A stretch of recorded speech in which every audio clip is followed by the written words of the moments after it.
Let's go, dude. It's happening. Finally. 2-week hiatus. Blech. We're so back, dude. I don't like vegetables, dude. That's why I unplugged that dude on life support. Wait, I don't like eating vegetables. Is it still okay to say retard on here? Welcome to Smartly Uneducated, everybody. I am your lovely host, Ben, and I am joined by my awesome co-host, Evan. Let's guess. Hey, everybody. Also known as How are you? E-Dog. How are you? We have a new little setup in here, so it's a little disorientating for me to see myself in 3 different locations. So if you see my eyes wandering around, it's because I can't stop looking at myself. Yeah. I am fucking handsome today, dude. Holy shit. Yeah, look how good you look, dude. So long time no see, everybody. It's been a little while since we've gone live. So yeah, here we are. We're back in action. We're back cruising around the block, rolling around, doing our thing. Beautiful day outside. My dog got hit by a goat, had to sew her up, and we're back together in action, live on camera. I want to know more about that goat. Oh, it was a beautiful dwarf goat. Her name is Salt and Pepper. She is a little white, little black, and my bingo border collie decided it was a good idea to push against the goats. We have about 20 of them, and the goat said absolutely not and just launched her into the air. just horned her right in the butt. So she's rocking and rolling, got some sutures, got some shit moving on. So yeah, that's how it goes. Yeah, I don't know what to tell you. She's fine now. She's got the cone of shame on, got a bunch of painkillers in her body, and she's sleeping and relaxing. But as always, we have a guest. Well, not as always. Oh, as always. But as of today, we have our wonderful returning guest, whatever you want to refer to her as. Sorry, everybody. I'm stumbling over my words today after like always. After no, not like always, bro. We have our friend, our guest back, Olivia James, to dive deeper into her magnificent life. I'm very curious as to what we have in store. So, yeah. It's be very interesting. Without further ado, here's our other friend, Ben.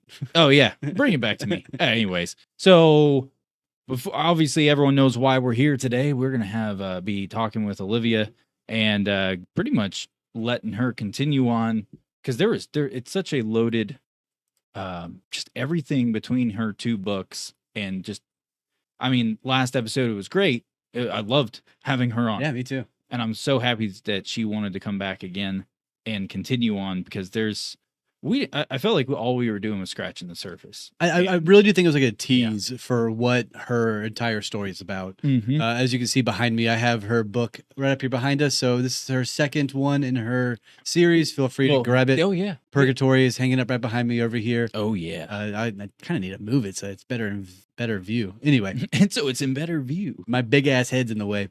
Yeah. But it was bad planning on our part. But you know what? It's because we didn't check the optics. Oh, he's going to fetch it and move it. Let's switch it over. There we go. Look at that. Beautiful. It'll stay. Is it gonna stay? It's staying enough. Way to go. Anyways, but with all that being said, we're not going to waste any more time.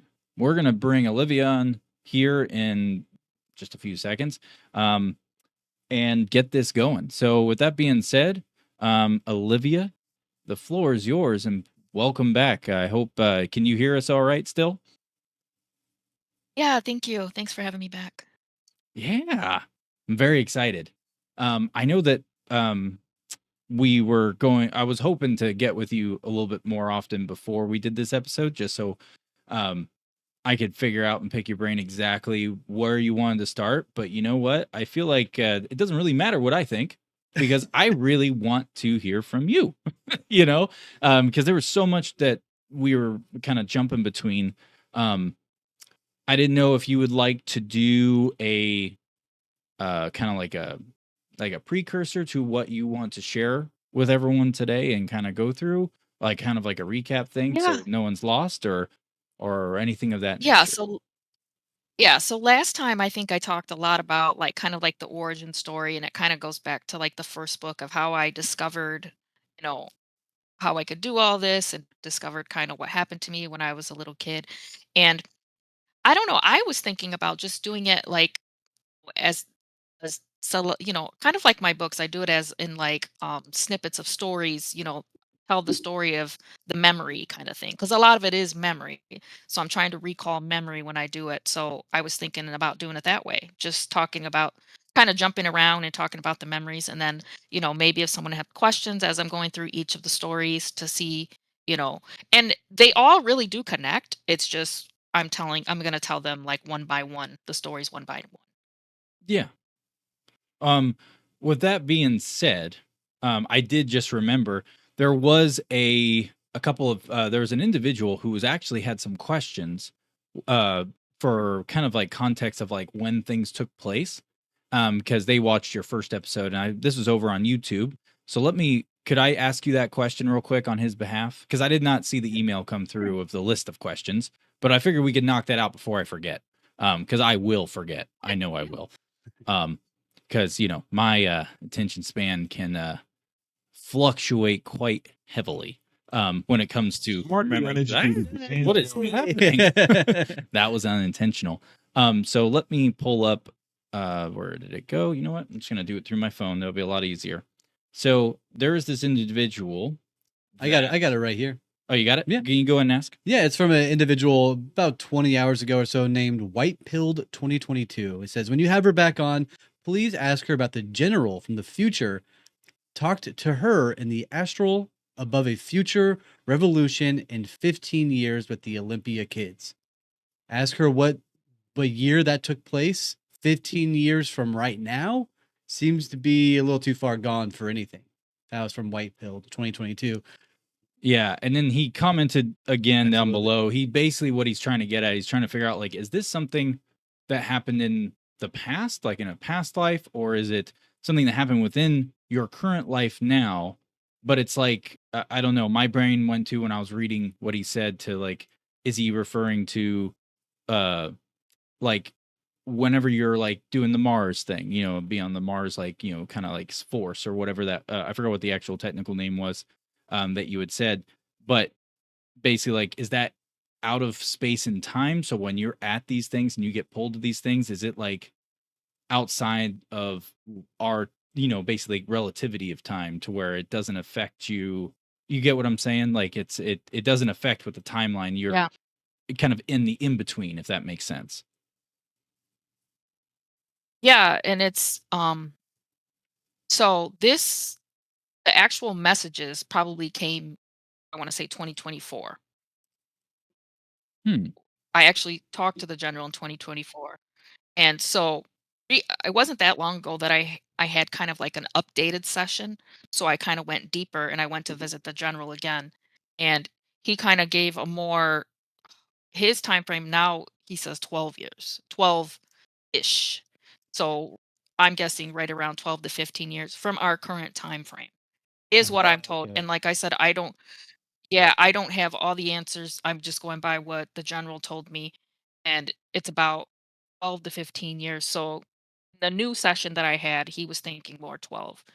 And they're in a rough spot there. That's why he felt like he had to travel so far and waited. He said he waited for me for so long to get, be able to open up to this because it's so hard to travel and find me and, have somebody bring the messages back.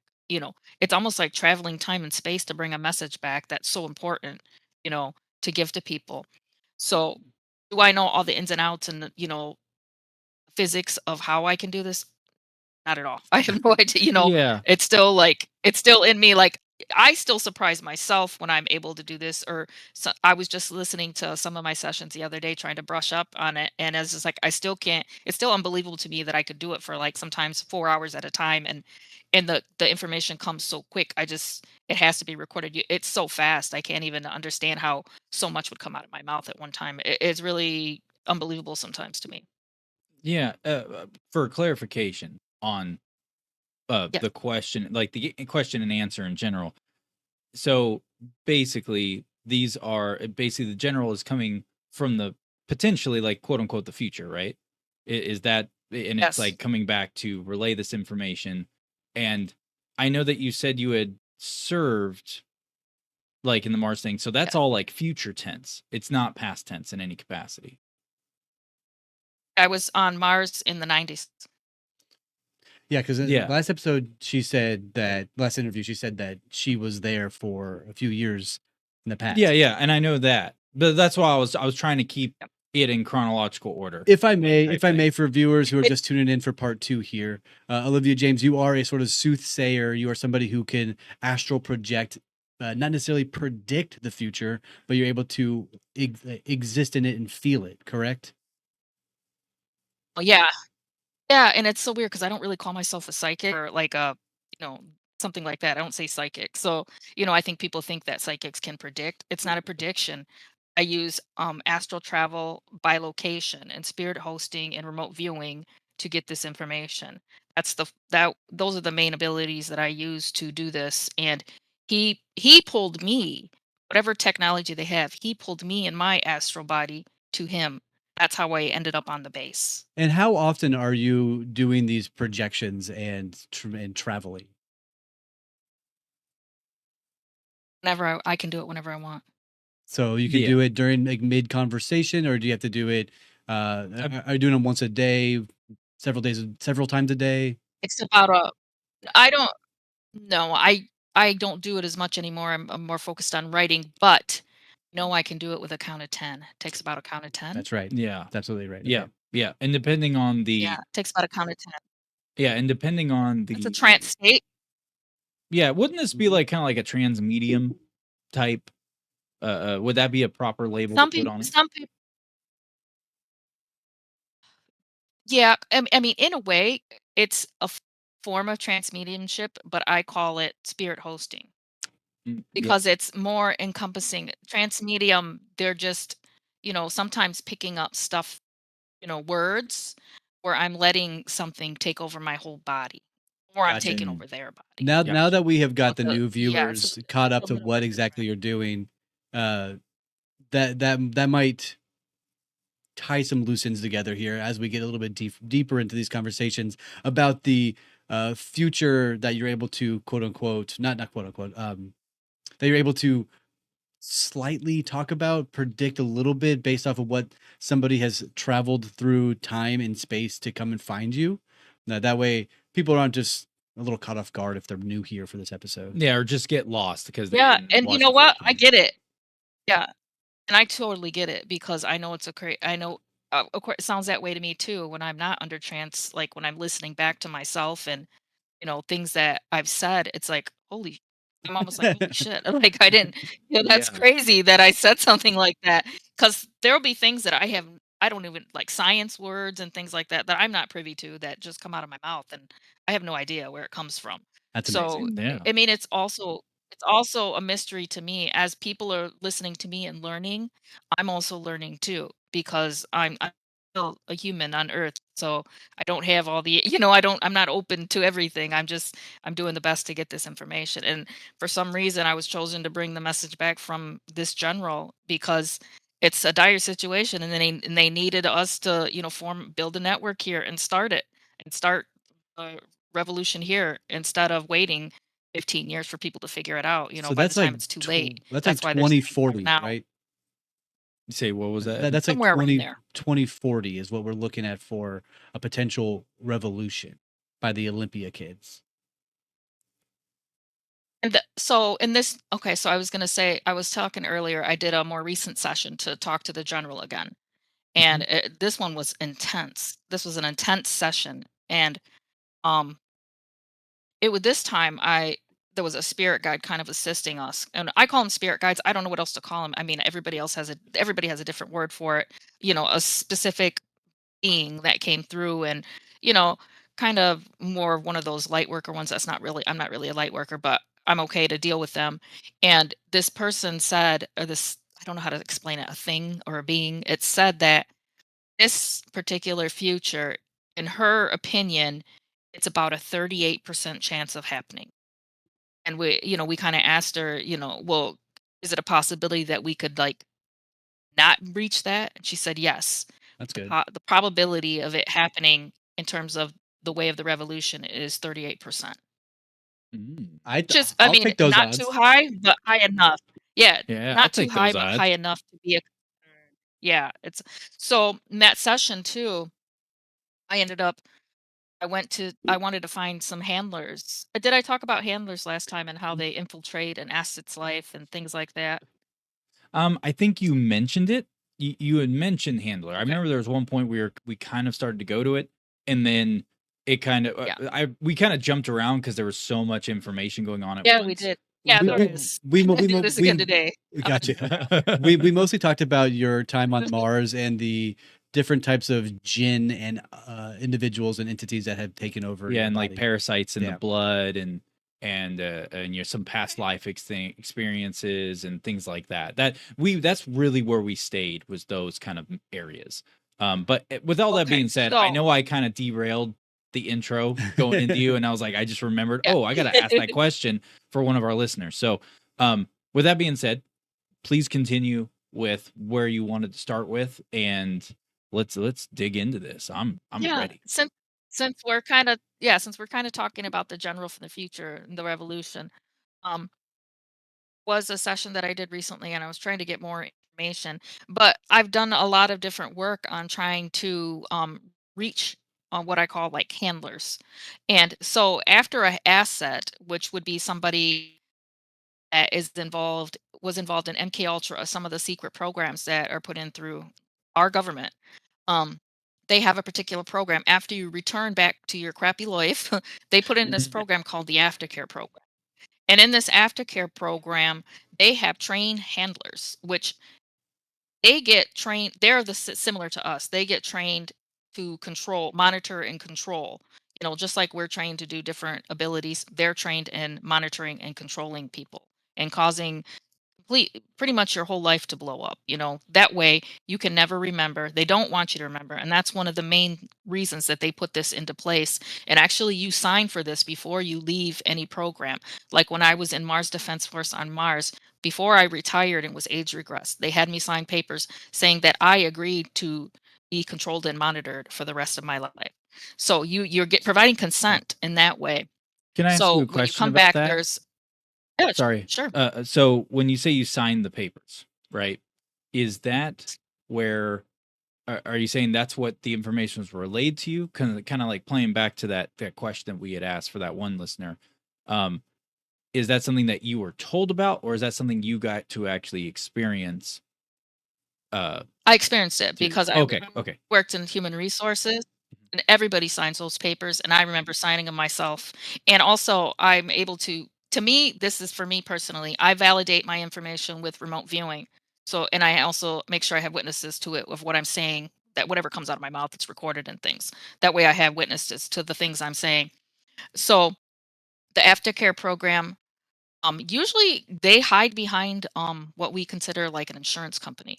So in the real world here on Earth, it looks like an insurance company, but there's a lot of them that are handlers, and their job is to be remote handlers.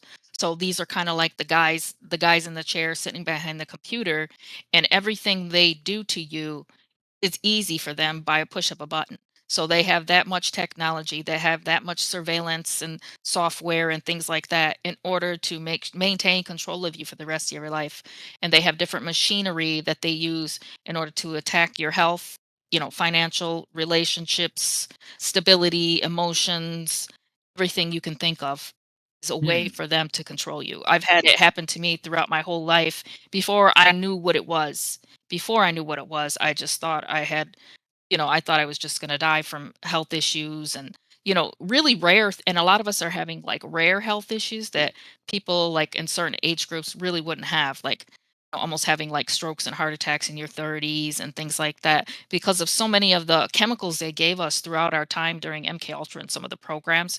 You know, whether you look, you know, young and healthy on the outside, you know, pretty much your organs are rotting. Like, Oh. you know, my liver almost ruptured just when I was in my 30s. I was young when that happened. So a lot of us are having those health issues. And if you ever look into some of these other assets or people that were in the SSP or things like that, they also were having a lot of health issues throughout their lives and still now. And, you know, being attacked in this way, because the reason I know that they attack you that way, because I actually remote viewed and went to my own handler's house. I mean, I wanted the truth. I can't be afraid. If I'm going to get the real truth, I have to just do it. So Yeah. I remote viewed and I bilocated and went to his house and saw him sitting behind his computer and typing all the things that he wanted to do to me because he could see what I was doing, especially in waking up and telling other people.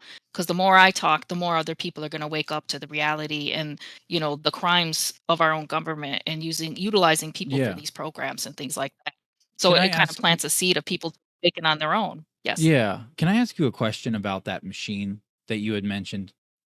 About like messing with people, like everything from financially to emotional manipulation, the works, like to basically destabilize and like ruin someone, right? Um, so that machine, is that so? When you brought that up, is that machine only used on people who sign the papers?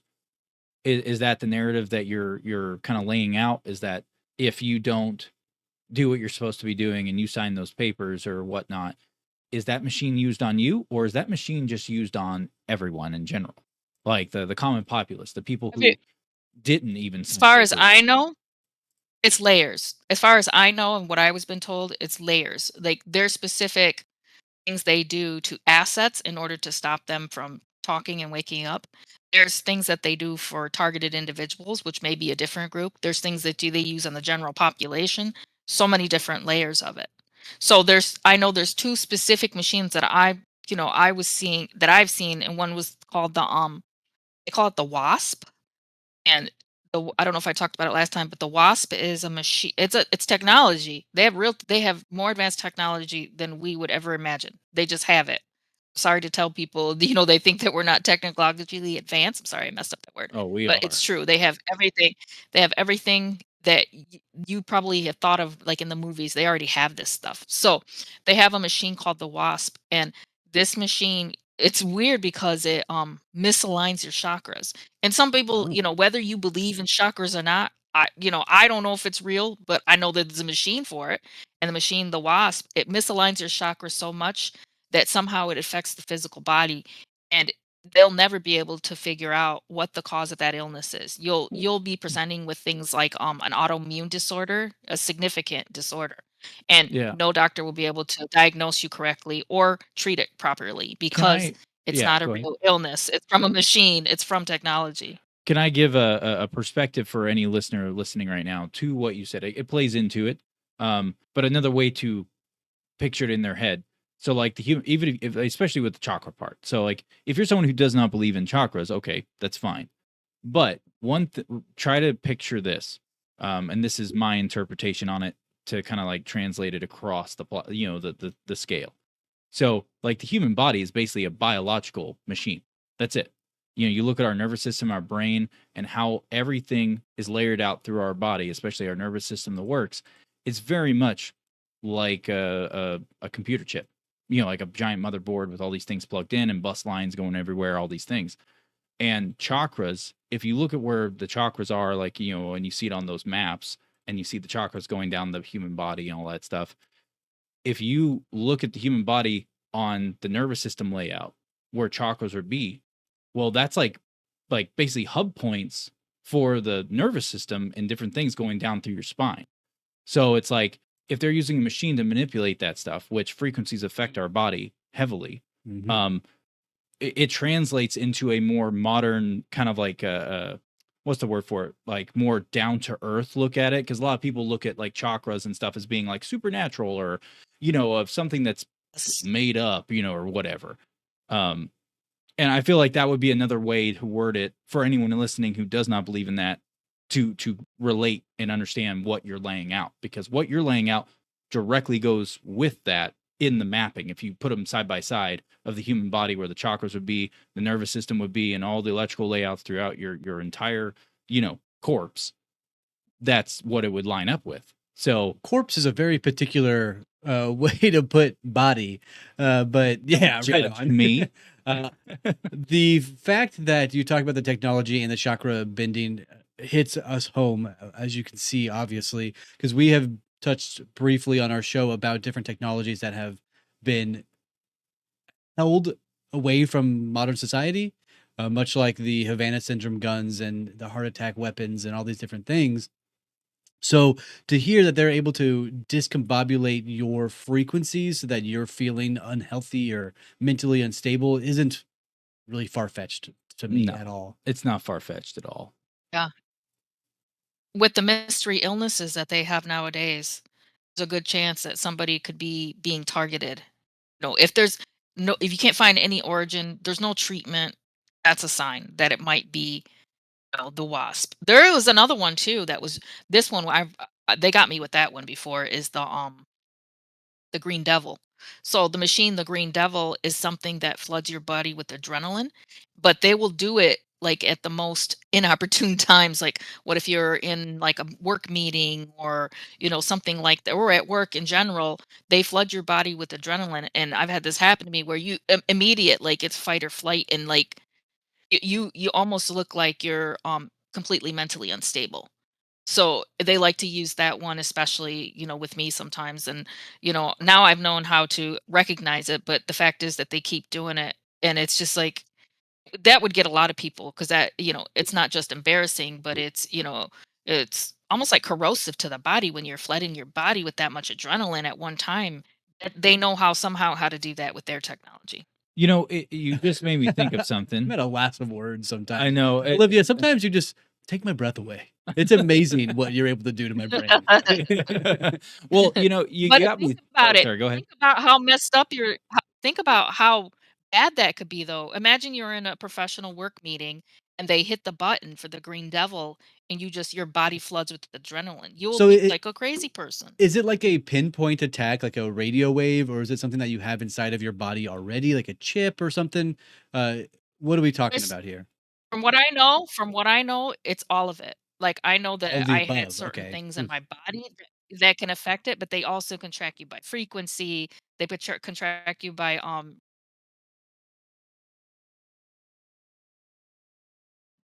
those are 2 that I've seen though, and all the damage those 2 could do, those 2 machines. And it's easy. I know I've seen my handler, all he has to do in order to make one of my organs swell, he just has to press a button. Oh That's it. God. It's crazy that all he has to do is press a button.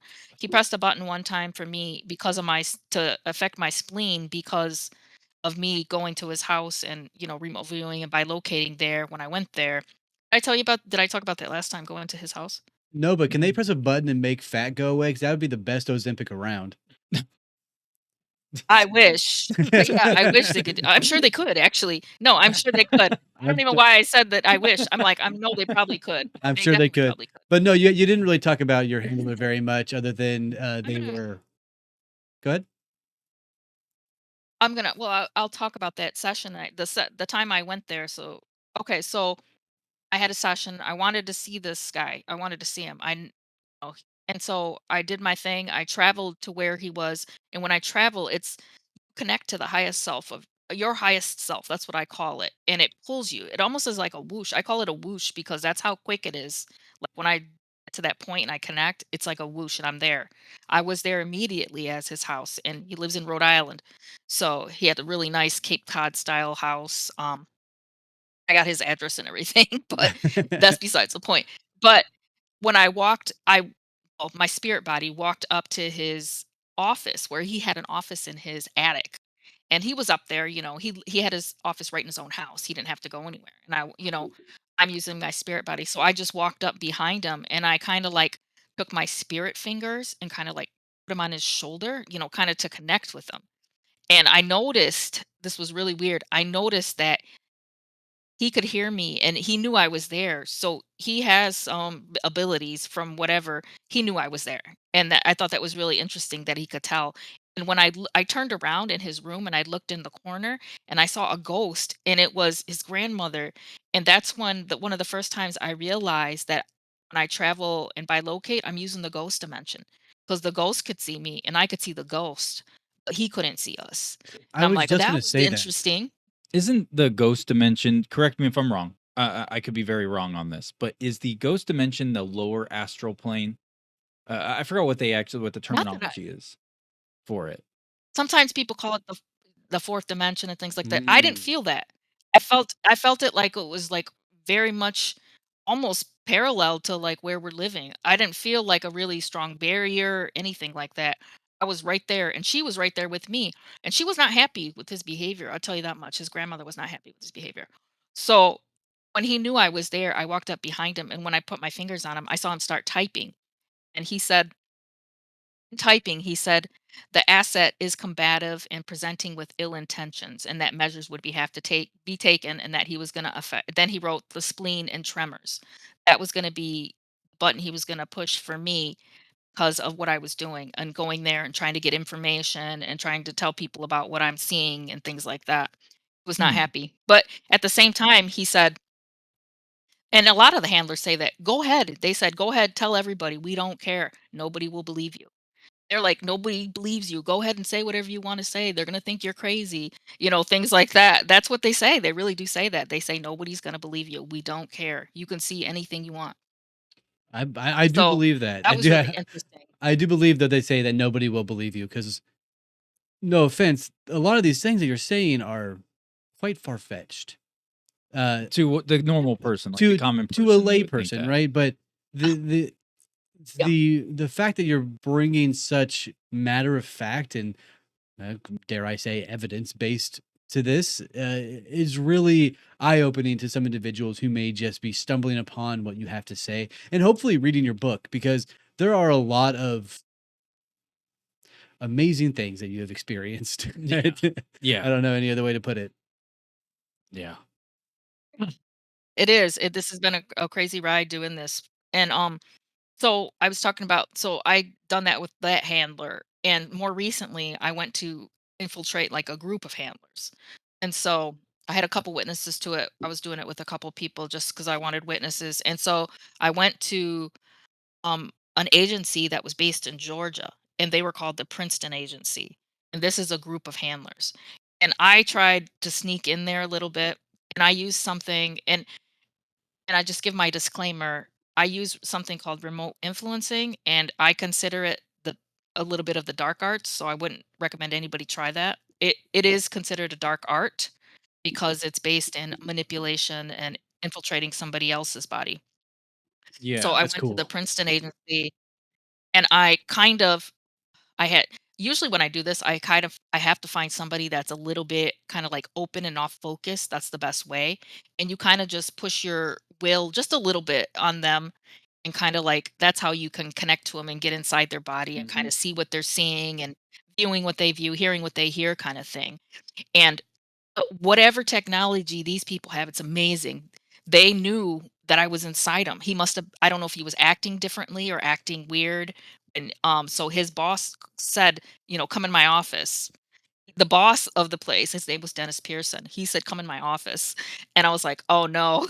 Like, and when as soon as so I was inside the guy walking, and the guy walked in, suit and tie. These are suit and tie guys. So he walked in the office, and he told him to sit down. He told this guy to sit down, and he knew he knew that I wasn't him. He knew so he was trying to get information, pretty much saying, "What are you doing here? What do you want?" kind of thing. It was crazy that they caught me so quickly. I was like, "How did they do?" I must have been acting funny or walking I think I may funny, have an answer to to take that. them over. I think I may have an answer to that of how they found you so quickly. Okay. This is me thinking, not necessarily outside the box, but it's more of just connecting things I've researched.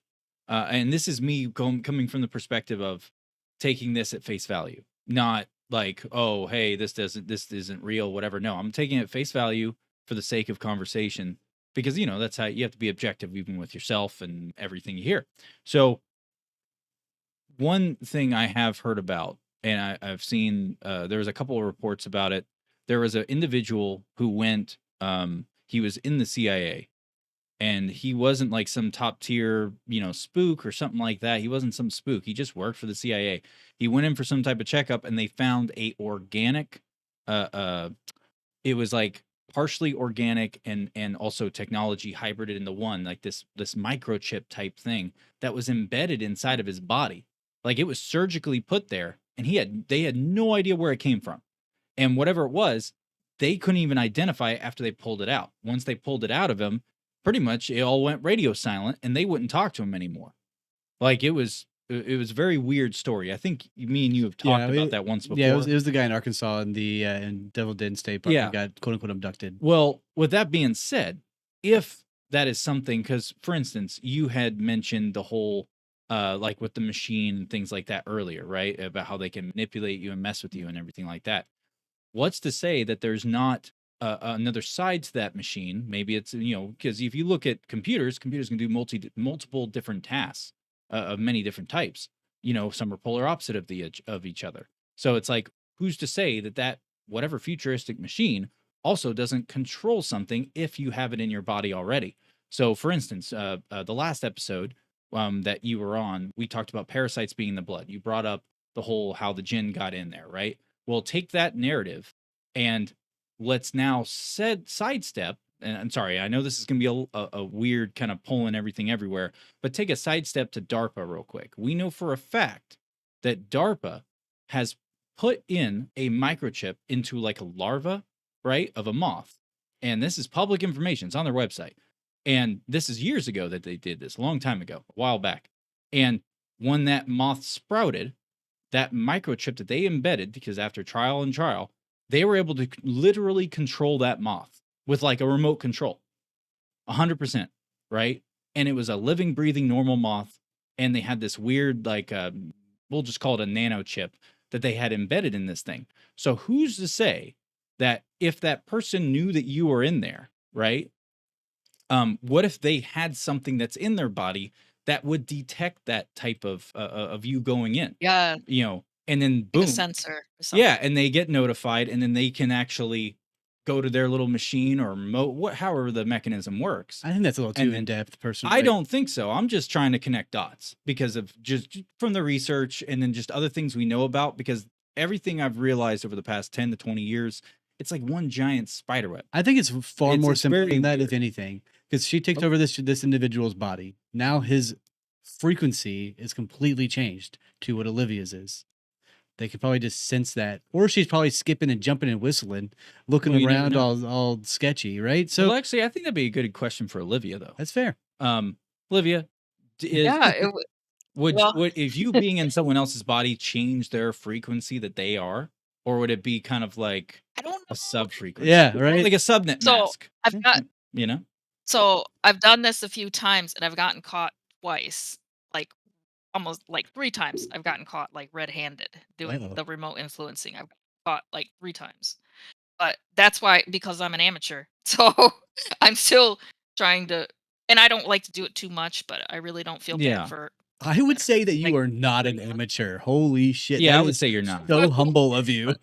I'm gonna not. I am an amateur at remote influencing. Well, hey, can I give? I Sorry, don't go like ahead. to do it too much because I know No, it you're- scares people because somebody said that one time on a show I did, they said I was raping someone, and I was Oh, like, "Oh, whoa. God, that sounds awful." You're like a I was like, Jedi. "That was a little But it did was, they like, a have a little good time? excessive," but I'm like I was like, "That seems a little excessive," but I get it. Yes. I get what they're saying, Yeah. so I Yeah. try not to do it too much because I don't want people to think I'm trying to harm people. I'm think not. that- I'm trying to get information for us. Wow. Do it to me and This do guy, my what do this some was do good mow thing? my Yeah. do it to me and mow my lawn for me. That would be fantastic. I know, right? And then you'll forget that you mowed the lawn. How It did was this you happen? the whole time. Dude, I was on a roll today, dude. I didn't But remember that's doing how my chores. yeah, exactly. But that can happen though. If you take over somebody's body, they don't necessarily, because when it happens to me, when I do the hosting and somebody takes my body, I'm in a real I'm like, so it's probably could be easy that they don't even realize that they're being taken over and they're that, they're open to Yeah. it. I have to find somebody that's open to it. I Hey, can't Olivia, can I give some context to there's why? strong people Oh, that you sorry. can't do it. Yes. Sorry, I thought you cut off on my side, so Yeah, I sure. thought that you had stopped talking. I apologize. So just to Oh no. give some context real quick to why I was laying out that weird spider web, about the possibility of like, oh, what if there's something in that person that like sets off an alarm, or, something artificial to some degree. The reason I say that is because I was basing this off of our entire conversation from the beginning. So I was taking into account of potential, like it, for instance, the general 15 years in the future, 20 years in the future or whatnot, and he's coming back and talking to you. Well, obviously they're aware of what our technology was at this time and all these things. And now they're operating it potentially not even from this point in time. It could be at a completely different point in time that this relay goes off because Right, like a timeline. Yes. Yeah, like it's they're able to see it because time is a overall is a man-made construct because it's kind of like Yes, everything it is. everywhere all at once, depending on your frequency. Like you You don't could have see, that. Yeah, you yeah, don't have that time construct when you leave the body. There is no time, there's no limit. That's how yeah, I'm able to do this, and I yeah. anybody could do it. It's just I mean, if you're not gonna be scared to do it, it's just anybody could do it. But Oh yeah. so, the day that I went to see and I got caught by Dennis Pearson, when he had me in his office, this dude was a total dick. What a dick. Disclosure Network. He wa he was like, "You guys are a bunch of losers. Everybody's Oh. laughing at you. Look at you. Look how weak you are. You're pathetic." Like, he just went off on us. Like, cause it was a group of 3 of us doing yeah, I was the remote viewer, they were guiding me, and he just this Dennis Pearson guy just went off on us, and, "You guys are pathetic. Nothing's you're never gonna get anywhere. We don't care what you say or do. Hmm. Everybody thinks you're crazy," that kinda thing. That's But what was is that I tried to get inside Dennis since he was talking so much shit. I'm like, "Okay." So when I got inside Dennis, I noticed that as soon as I got in there, I wasn't the only person in there. And the person that I was in there was kind of pissed. The person that was in there was pissed. And he was like, so he started talking. And so this thing that was inside him was called Agramon. That's what he said his name was. And he started talking about how, what are you doing in here? He's like, I've been in this kind of like this is my spot. Get out of here, kind of thing. It was so funny. And he was like, I've been in here for a long time. And whoa. pretty much he was this is crazy because he was trying to give information. This thing called Agramon was giving us information because he knew everything because he's been inside Dennis. He knows what he's doing. He knows his everything. He has everything that was in Dennis's brain. And he was pretty much he thinks that he's helping us because he's trying to eat Dennis from the inside out, and, like, he says he throws up inside him. I don't know what that means because I don't know demon speak of what they're doing inside there, but that's what he's saying he was doing. That's what he said. So it was really interesting, and this was the one session, and I haven't done a session since this date. Um, I was going like when I was seeing the general.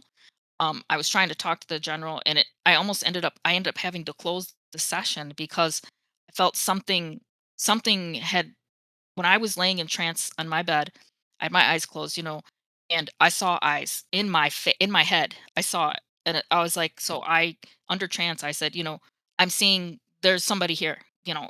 There's somebody trying to take me over. And at that moment, I was looking at the eyes, and I literally saw a hand trying to come in my brain, like a hand. Imagine a hand, like a hand reaching in through the darkness, trying to enter my brain.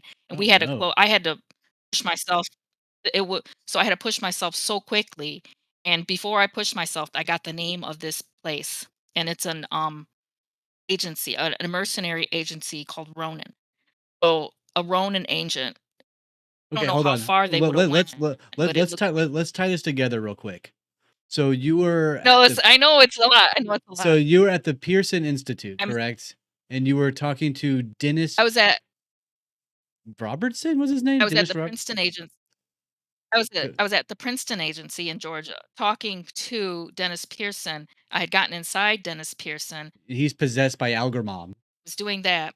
And this is all yeah, and this was the same session that I was also talking to the general. But Okay. towards the end of the session, why I had to stop it so quickly is because I think I've gone too far, and there's been a lot of agencies that have been alerted, and this particular agency, I found the name of it myself before I pushed myself back. They're called Ronin, the Gotcha. mercenary group, and I d I was I've never been nervous like this in a session Mm. because I feel very strong and powerful. This is the first time that anybody had ever infiltrated me, ever, like, that far to where his hand was coming through almost through my brain, like, it was in there Do you in my think that was head, Algermom like, trying to get and I into your brain like that?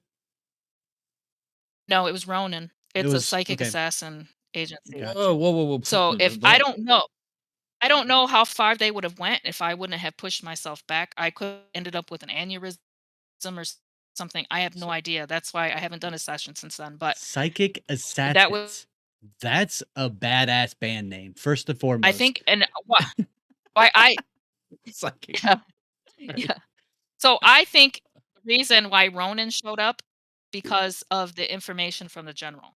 That's why I think Ronan was hired and they decided to send one of their assets who was way more advanced than me, obviously. He could well, I could do that too, but he tried to push his hand through my brain. The Like, fuck? I don't know what could have happened to me if I wouldn't have stopped. Well, Yeah, I it was can crazy, say, and oh to my know that I got gosh. the name.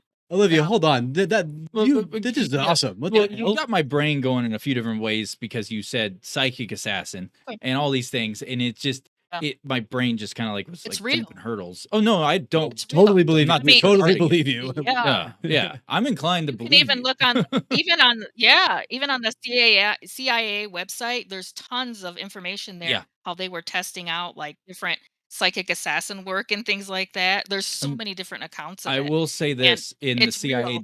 in the It's CIA real. documents, just so you're anyone listening right now, in if you dig deep enough and you just start going through different declassified CIA docs online that are public now, um, you'll find where there is a lot of reference to psychic assassins and things like that. But I noticed that they guise it under remote viewers. So you may be Yes, reading something, because you do. yeah, It is part of it. It's yep, connected to and it. yep, Yes. 100 because it all started there with the remote viewer level and then going up, and they had different tiers as they go on. Now, as the tiers go up into these different levels of remote viewing, all the way to like basically a psychic assassin on these different documents that and don't get me wrong, I don't even remember what these documents, like what the document number was to go look up. You have to just go and read and just go read through a lot of really Oh, you gotta crappy dig looking deep. Yeah, you gotta Yeah, dig. yeah. That's how I found them. So it's just like, or I Yeah. found a couple that referred to basically carrying out assassinations on a psychic level. And it was just like, wait, what? And then of course everything's blacked out and you can't read chunks of things, so you're missing a lot of context. But there are some parts that are not redacted, and it's a psychic assassin. It's not a like, oh, we're gonna go plant an idea in his head like Inception type crap. It's like, no, they're gonna go nuke his brain basically. Mhm. He tried Yeah. to put his So whole hand in my brain. Like, I coulda woke up with, like, an aneurysm, and that would have been it for me. How So common if do you I think ever it is for an disappeared, it was assassin of that thrown sort? in. It was oh thrown my in. gosh. What was Um, that, Evan? How common of an assassin? Wait, I'm sorry. How common do you think these assassins are to go into a well, I regular, know in the pro yeah, into like a normal person rather than well, just if a I astral can do it, protector?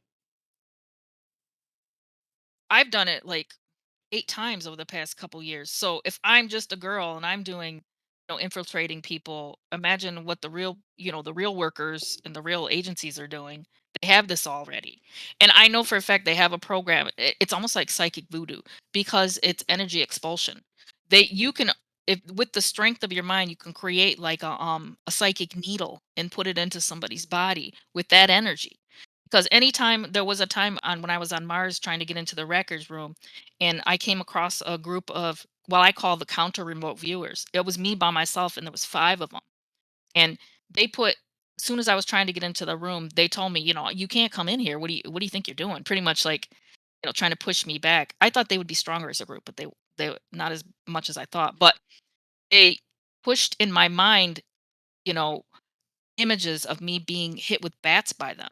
But you think that it's silly or sounds silly. It's real. I felt it. I felt it, and I had to pull back and come back to my body because it felt real there. It felt that I felt that energy, that push, that energy expulsion. So how So come? psychic So assassin work I, is very Oli- real. Olivia, I would be remiss to ask why they don't do this to a regular individual person, or do they, and we just don't notice it? They do. They do. Yeah. What is They do. a like Whole example of it world. happen? What's an example of it happening to a regular individual today? Like, I don't know if they're civilians. I don't know what they do with civilians. They mostly target people that know information, people they want to blackmail, people that they want leverage over, people that, have, betrayed them. There's so many different reasons for them to Hmm. put this in place. The reason they did it to me is because of this message that I got from the general, and to tell people back here to build a network and protect these kids. That's not information that was supposed to get out, just like the general told me. It wasn't information that was supposed to be known, right away. And I brought it back to, here in the here and now. And that's where Ronan was somehow hired. I don't know who hired Ronan. I have no idea. I don't know Well, what I'm group is very angry happy at that me. you're not assassined. First and foremost, I'm very happy you're not dead Yeah, thank because you. I love having you around. Ben and I talk about you. You're really nice and you're great to talk to, first and foremost. Um, do you typically put up like a firewall, quote unquote firewall, best way to say it, to protect your brain from other attacks that could happen while you're sleeping or not guarded? Is there a way to protect from that? Do you wear a aluminum foil hat? Like, what do you do? Some people talk about things like that. I don't particularly use anything like that. Some of my protection comes from like kind of like dark spirits and things like that. They'll alert me.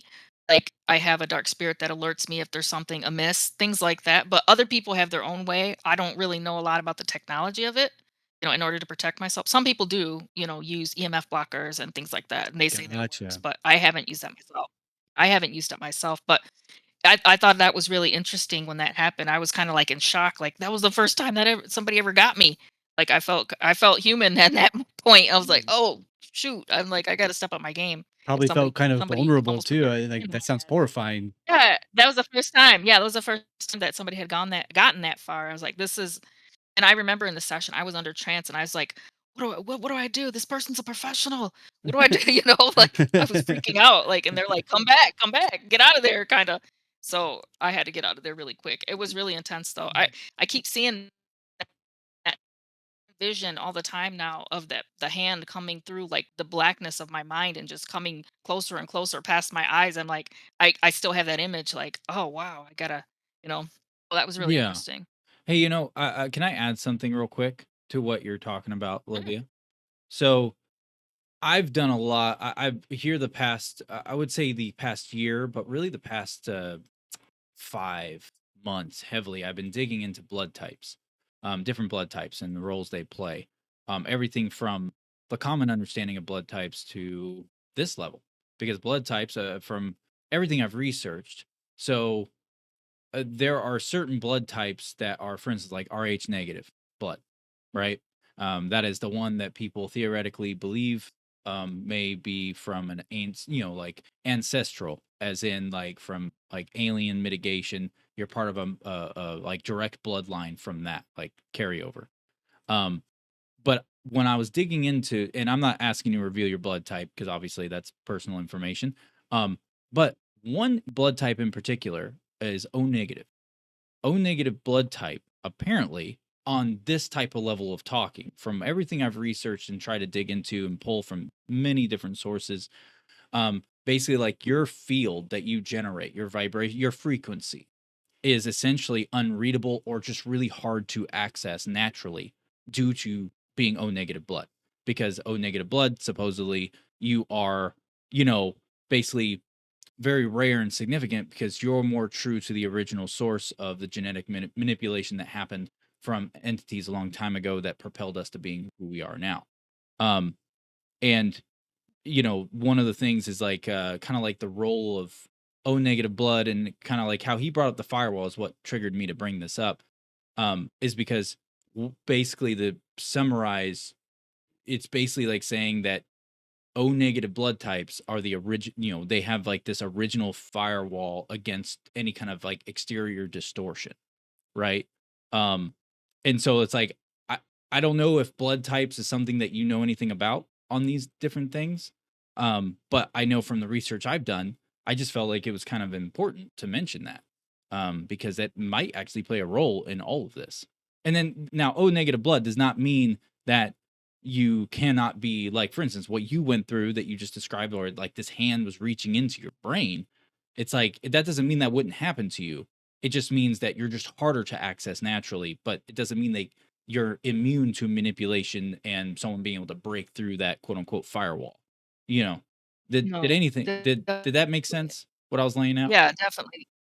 Yeah, and, like I said, it kinda made me feel more like a human than I had in the past with being able to do this. It kinda humanized me in a way, like, feeling that, getting past that barrier. But which was, I was gonna say that because of who I've been, and I think a lot of people they should probably look at it if you want to, because of a lot of my past lives, I have, like, this I consider myself kind of like a bloodline of, like, not just like a demonic jinn, but like manted gray too. So Hmm. manted part of myself so interesting, and it was a beautiful experience to see that, this being is called like Zach, but it's not really Zach. It's a pulse of energy, and that's how my higher self translated that pulse into the word Zach. So this part of me that's Zach, it's like a parallel existence right now where he lives on a planet called Poor Meal, and it's I can't even say whether, if I was going to look at like coordinates or something. I'm not quite sure, but I know it has two suns there, and one of them is a black sun. I don't even know what that means, but I just know that's what Zach says. He lives in there. And so Zach is on this planet, and his pretty much his job is as a scout. So on this planet, when we look at it, it would look like it's desolate. We're just looking at the planet. It looked like almost kind of like Mars, like just pure desert. There's nothing Hmm. there. It looks dead. But my people, myself, Zach, as and the manted people, we all live like underground and in the cave systems and things like that. And we subsisted like that thousands of years. We're an ancient race. We've been there for so long. And, you know, there's a group of humans that have come and they've made like a small base. There's about 1,000 of them there, and they want what we have there. You know, we can't understand why the humans would come here. It looks desolate, but they have figured out that in this particular planet, there's like this phosphorescent type algae. That's how we have sustained ourselves. We use it for to light the walls of the cave. We use it for food, and we kind of have like a protruding belly because that's where a lot of that algae is stored, and it's a food source for us. And it's also, but it's become so much part of the way we live. We've created a whole religion around it. So our whole religion is built around our God, who we consider this algae, and we call him Liquid Light Father. And so in the evenings when we're all done with our work and done doing our tasks for the day, we'll sit around like a fire or something, or in the cave somehow, and just have the algae light the walls, and the elder talk about the different deeds of Liquid Light Father and what he has done in other worlds, and how he's helped everyone and things like that. So Zach, I saw him, is strong, so strong. They're only about, from what I can see, Zach, which is me, is about 6.5 feet tall. But the strength of this thing, it's like it literally. I saw him rip a head off a soldier and throw it, like with his bare hands. And he's so gentle though, because he jumped on one soldier. So Zach is a scout, so he stays up in the mountains to make sure these soldiers don't come near them, because it's very serious. If they find out where we are in the caves, they could implode our planet, if they wanted to. So we have to make sure that they never come close and don't know how many are there.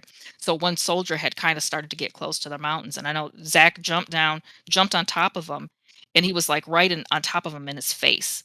And I remember in the human's mind, I remember him saying grasshopper. Like, and then, when I was talking to Zach, I was like, "Am I a grasshopper? What is that?" I didn't know what he meant. He said grasshopper. Like, so in the soldier's mind, he thought I looked like a grasshopper. And I told the soldier I was sorry before I had to do it, because it's not something I wanted to do. I don't want to hurt him, but if I don't, then more will keep coming and they'll destroy our entire planet. So I had to take his head off and throw it to where the base was so they wouldn't come back. And usually when you do something like that, would have to do it every so often, it'll slow them down. They'll be like, "Holy shit," and they won't come, as quick as they want to. But I remember Zach said, "Don't underestimate them, because this human group has so much technology. They're very strong," and he's like, "Don't Is underestimate them." But at the same time, yeah, go ahead. Sorry, I had a question. So, is Mhm. this something that took place in a just for context, and just so people are following along, correctly or whatnot? Is this Mhm. a like a past life, or is this something that's happening where you're basically being taken, you're going and you're living in another organism's head, or body's head, No, in current time? we would consider it, yeah, we would consider it a past life, but it's not too much in the past. It's almost like a concurrent, like a parallel. Yeah, I'm parallel, there because when alternate he, dimension, alternate yeah, universe where you exist. Like there's another version of you that exists that matches with it's you. him. Yeah, it's him. Yeah, it's him. And it's very sweet, very gentle type being. And when people look at, people talk about mantids and they're gonna, on other planets they're killing them and things like that. When I was there, these are the most gentle, sweet souls. It was so strange. And they're almost like a hive mind. And they have one queen. And they don't even think bad about the queen. She kind of like directs them, and they're like a hive. And what they're trying to do is trying to get to a place where they can that's what Zach said, is that they wanna be at an oversoul level where they're in a all together in one big group and spiritually, and that where they can help others. That's what their goal is for their lives, is to be at an oversoul level. To take, absorb Yeah. into each other and become a helping phase for other individuals. And it was just different than, what people, you see like little memes or videos of people talking about mantids, and I was just like, it's so strange because I get it that they look scary, like the Yeah. man said he Well, saw a giant grasshopper. He thought he was killed by a grasshopper. So well, it's so interesting, I think, and how spiritual they were and how yeah. liquid light father, and it was so beautiful. The religion they built up around this algae that had protected them and kept them safe and, fed them for thousands of years. That's their god, liquid light Yeah. father. Well, can I throw something in there because what you're laying Yeah. out with all of that, right? So even it's a parallel universe or dimension, whatever it may be, that just means Starship Troopers happened somewhere. It wasn't just a movie. It was Yes. potentially real. Because if you remember, like, I don't know if you've ever seen Starship Troopers all the way through or remember it, but like they had like that hive thing at the end, like the hive mind thing, like where they're all connected. And they knew not to underestimate the humans because, well, they had Yeah. weapons that could blow them apart, and do all these things. I'm not saying, you're talking about Starship Troopers. It just, I was thinking about it, when you're laying it out, and it made me think of Starship Troopers only because I first had this initial thought pop into my head because I read this material. Um, I would say maybe 2 months ago, give or take. And it was basically talking about how like people's imaginations, like how people create movies, create art, things like that. And there's like a theory that potentially these imaginations, the thing people make up, aren't always just straight up out of imagination. Depending on their frequency and things like that, they may be, without realizing it, actually kind of linking and getting feed brought to their brain in their sleep, or wherever, at some point in time, from another reality that's actually running adjacent with ours or parallel with ours or whatnot.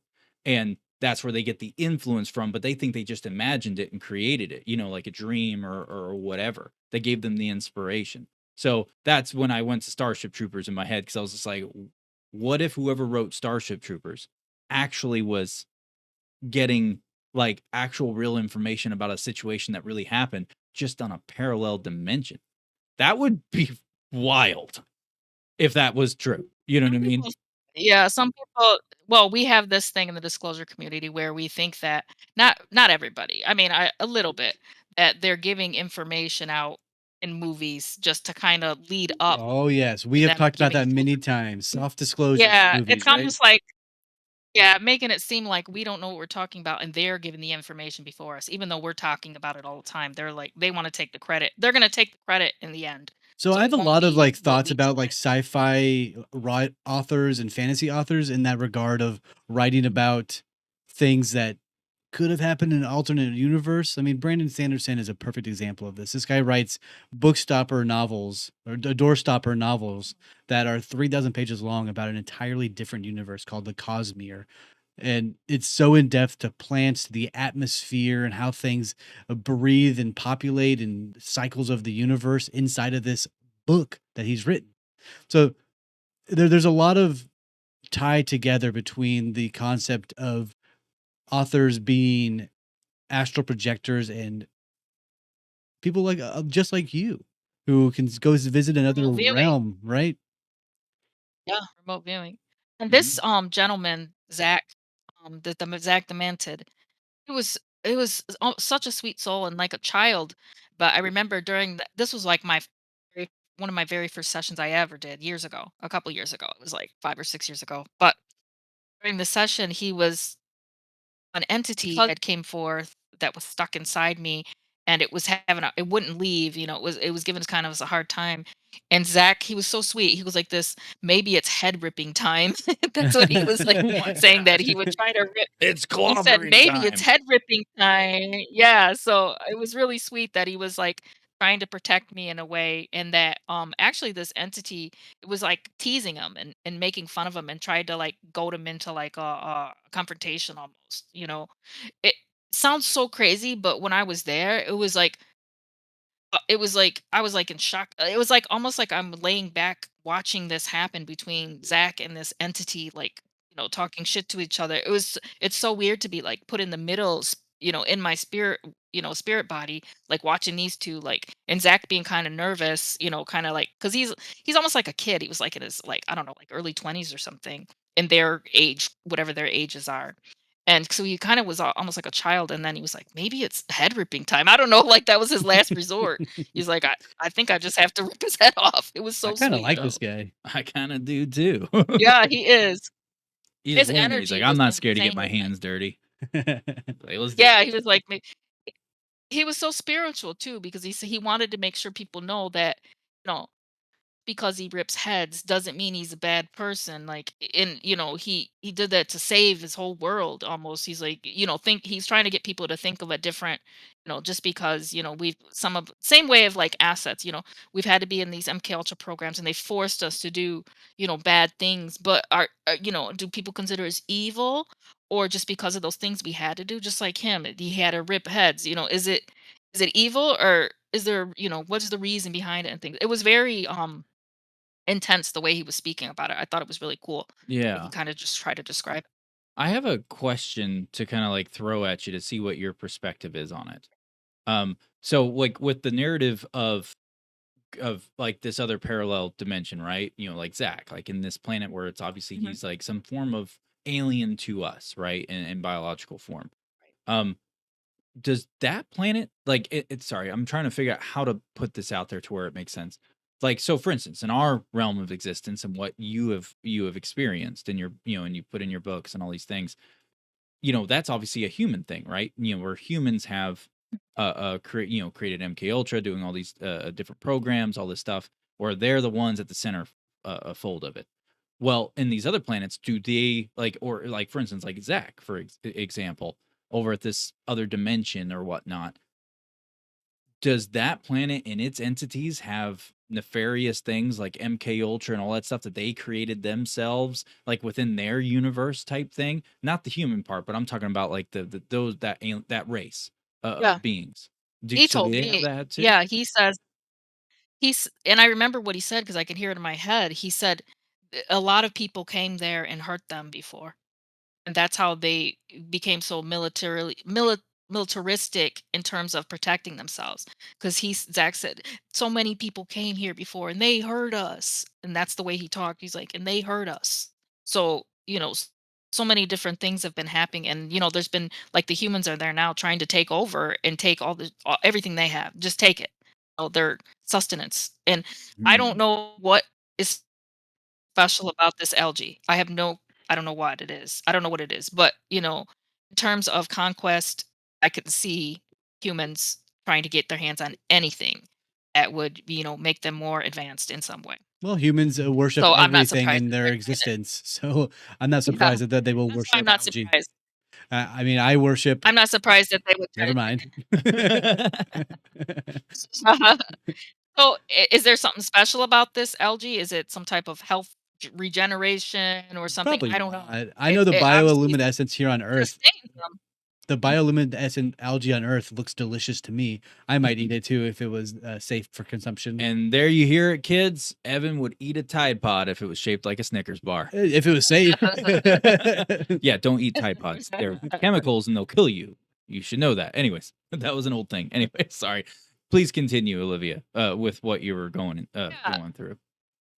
Yeah, I'm gonna jump around a little bit because I have a couple other interesting Oh, stories that I've could I discovered. ask you? So, Could I run something by you then, real quick, about what yeah. you've talked about so far? So, I want to backtrack real fast to the handlers aspect. So Mhm. obviously handlers are pulling these strings on people. Uh, um, do Yes, do you the puppet know of masters. Yes. yeah? Do you know if these handlers ever go off the book, like where they're doing something that their bosses would be pissed off at them for, where it's like, hey, we're gonna kill you, like it's kind of like for instance, you ever seen the They're in this. movie American Ultra at all? Yeah, I think so. Well, basically, the reason I bring it up is because in the film, the whole premise of it is there's a there's the main character, Jesse Eisenberg's character. he is obviously an asset, and his handler is Kristen Stewart or whatever, the actress or whatever. Well, Topher Grace, the guy from that '70s show, plays this guy running this op, and he's trying to kill all the assets from this previous program.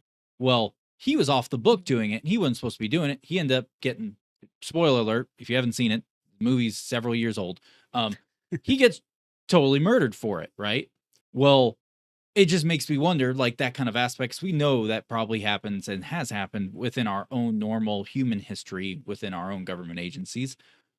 It makes me wonder, do these handlers of this level of existence and where they exist and do all their things, do they do the same thing? Are there ones that you've ever heard about Oh, or maybe had inclination that they go I've off the had, book? I've yeah, I've had people that I know were assets like me and that threatened to kill me, What? I don't like threatened to that. kill all of us. Yeah, yeah, they threatened to kill and the rest of us. Anybody that was talking about this, they want us to die. Does Are a 7.62 by 39 still Yeah, kill them if I shoot one? are we safe yeah, talking to you, and they'll Olivia? Yeah. they post it on Facebook, they post it on their, different accounts, and for some, what's really interesting, no matter how many times you report those murder posts, they never get taken down. Huh. Wait, could you They're repeat that one more posting time? on social media saying that they're gonna kill you? Yes, me Like you and in pretty much particular, or any just Oh anything that's talking god. related? about me me and other assets, and specifically they target a lot of the women, which I think is really interesting. Uh, Sounds like a they come and dumb say, male You're barbarian. pretty much gonna we're gonna slit your throat. I'm gonna slit your throat. I'm gonna find your address and shoot you. Stuff like that. It's really Oh, that's not interesting. okay. Jesus. That's interesting to you? Holy shit, Olivia. So to answer your question, yes, there are some that go rogue and lose their minds and start saying this stuff. So yes, Oh, that wow. does happen. That's Wow. scary. Or Um, they'll Yeah, they try to make dox you and make these claims about you, and I then, wonder if they're the ones that become buy the everything I give assassinations you. with the Rowan. what was that? They almost is like, I wonder if they almost get like the Manchurian candidate kind of training. Oh, yeah. That's a word that's used. Those are people that are trained to kill based on, certain triggers and codes. And a lot of those people get used in like school shootings and things like that. The Manchurian candidates, that's why they look so, you know, just shy when they get arrested. That it's almost like their alter switches back and they don't know what happened, kind of thing. So it's really interesting to see like Manchurian candidates today and now. Yeah, that is interesting. Anyway, sorry, I didn't mean to derail you. Please continue with what Nope. you were about to lead through. I Okay. wanted to ask about the handlers because I don't know. There's so much things that you discuss and talk about that it's just like I feel like I'd be doing an injustice if I don't ask questions that just pop into my head about these things. Because for all I know, there could be someone listening who is thinking maybe something along the same narrative or has that kind of question to ask, um, and all that fun stuff. So, anyways, back to you. I will keep my Yeah. Evan from interrupting. Sorry, I'm just Evan. gonna just tell a couple more stories about some of the information that I've gotten, and some of it is based on conscious recall, which is a little bit different from remote viewing. So sometimes I'll get conscious recall, which it'll just flood back as a memory, and then sometimes when I have that memory, I'll try to validate it with remote viewing and kind of look deeper at it, just because I think it's so interesting to have that. And that a couple times, and it was mind blowing. So there was one instance where I had a conscious recall, and it was about being in an experiment when I was younger, while I was an asset. So this is weird that they even used us to experiment on us, with chemicals and medications and things like that. I didn't even before I had that recall, I didn't even know that they were doing that. So there was a particular time where they had me in an experiment, and I remember it vividly. I was kind of like, I thought I was in an apartment with some friends, and we were all talking and drinking, and I thought I there was a baby there, and I remember dozing off on a couch, and when I opened my eyes, I looked, and in the middle where I thought it was a baby, it was a cat, and there was no Whoa. people in the apartment room, and it wasn't an apartment anymore. So I'm totally whacked out, and I'm looking around, and I try to leave the room, and I start walking down like these halls, and there's not many people in the halls. I see one gentleman being like kind of walking in the hall, and he kind of makes eye contact with me, and he's naked and he's fully nude, and he looks like a skinny, like a concentration camp victim. And all he does, he looks right in my eyes and he says, "Run." And I didn't run. I was like in shock. I just stood there, and he kept kind of going behind me. And all I felt like was I had to find a way out or get out of there somehow. So I start going down. I went down to the bottom, and I went down a bunch of stairs to the lower level of this building, and it almost looked like a industrial building somehow or somewhere. I don't know if they set up shop there or what. I don't know, but like a lot of metal and pipes and things. And I remember seeing at the bottom, kind of just passing by, and I don't think they noticed me, but there was a gentleman. It looked like he had this kind of like open playroom, and it was almost looked like a scientist, and there was a baby there, like a 2-year-old toddler, sitting on the floor playing with like some toys, and this guy was in a wheelchair. He was monitoring this little baby, and I just kept walking. Like I said, I'm whacked out, so don't jump on me just yet for not doing anything. But so I keep walking, and I hear a bunch of noise, and I'm walking, and I go into this room, and I hear a bunch of noise, and walk into this bedroom, and there look like there's a set of bunk beds, and there's like, I don't know, probably like 6 young boys, like, I don't know, they must have been like 11, 12 years old, like young teens. And they were watching like cartoons or something. And I start screaming and like, "Guys, you got to get out of here. What are you doing here?" Screaming. And none of them say anything. They're just sitting there with their mouths, like, not saying a word, just, and I'm screaming at them to get out of there. And there was a mirror in there and in the room. And I looked at myself. I'm fully nude. I'm dirty. I weigh like 90, 89, 90 pounds, like skinny, like a concentration, like just, I look awful, awful. It was terrible. No wonder they weren't saying anything. They were terrified of like Yeah. it probably looked like a witch in front of them, like screaming, telling them to get out of there. And right behind me, there was 2 people started to come into the room, and they were both wearing like lab coats, and it was a man and a woman. And I tried start fighting and flailing, like they tried to grab me, and they're like, "Come down, come down." I'm like, I start freaking out, and they had this machine. It almost looked like one of those stands that you put an IV on. At the top of the machine, there was a red light, and all they did was shine a red light, like almost like a laser across my eyes. I immediately fell out into their arms like in a trance. And they're like, there, no, don't worry. This is a CIA experiment. Just relax, relax, kind of thing. So what I what I figured out is I thought that I was in an apartment and the number was 557, but it wasn't. It was the number of my number in the experiment. I was like patient Mm. 557 of this experiment where they were trying to experiment with different new chemicals and mind control drugs, and to see how much you could take and things like that. And it totally fried us. I think a lot of us were fried from it. So we were, but I thought it was crazy that they were experimenting on a baby. They had a Yeah, toddler. that's horrible. That's truly horrible. It doesn't surprise me though. Yeah. So No. thank you for sharing that. You've lived a lot of amazing experiences and lived to tell the tales. Have you ever experienced death whenever you're projecting and in another individual's body? Have you ever experienced that? Not in another individual, but when I was on Mars and when I did the sword fighting, I died a couple times. Okay, so Was what's it like like I an tell you guys instant about the sword fighting? respawn type thing? no, you did not Or tell us about the sword fighting, but what is death like? Okay, I'll tell you. Okay, let me tell you that story. So when I was on Mars, I was doing the human resources work in an office, and everybody hated me. And one of the divisions they have on in Mars Defense Force on the Mercurial base where I worked, they had an entertainment division, and on weekends they would do kind of like exhibitions. It was kind of like UFC, like they would do Hmm. UFC type exhibitions and some other stuff, entertainment kind of things. So you could, if you wanted to, you could volunteer to be, in one of these exhibitions, and you would get like a prize. And there's a different prizes for everything. I volunteered for one because I felt like maybe it would help people look at me a different way if I volunteered.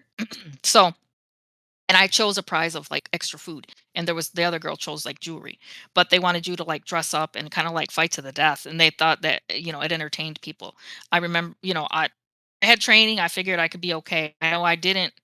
I lost a couple times. I lost twice. I think I did it 5 times and I lost twice, and it was by a slice of the throat. Oh So, God. all I remember is that I woke up in my bedroom the next day and there was a plate of food. So, somehow they have some type of technology that makes they must have extra medical something where, it's not really a big worry for you to fight to the death.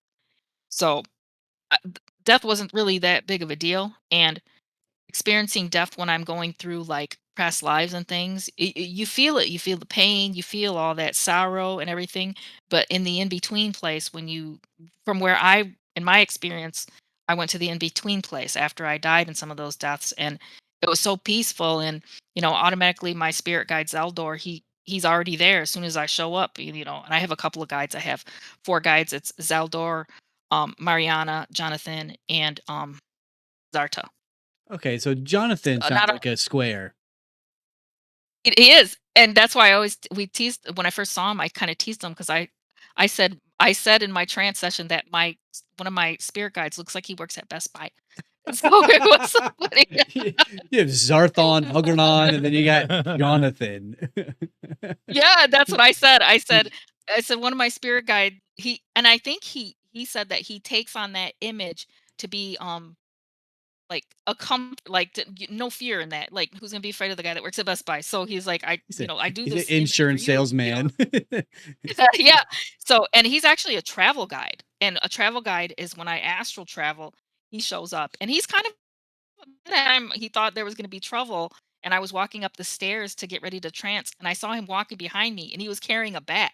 I'm like, oh shit, there's going to Hell be some yeah. trouble. I can tell if Jonathan's carrying a bat, and because this guy, he wears khakis and a polo, he looks like he's coming from Best Buy, and he's got a bat in his hand. I'm I like, there's love going to be that. trouble here. I can tell. Mm.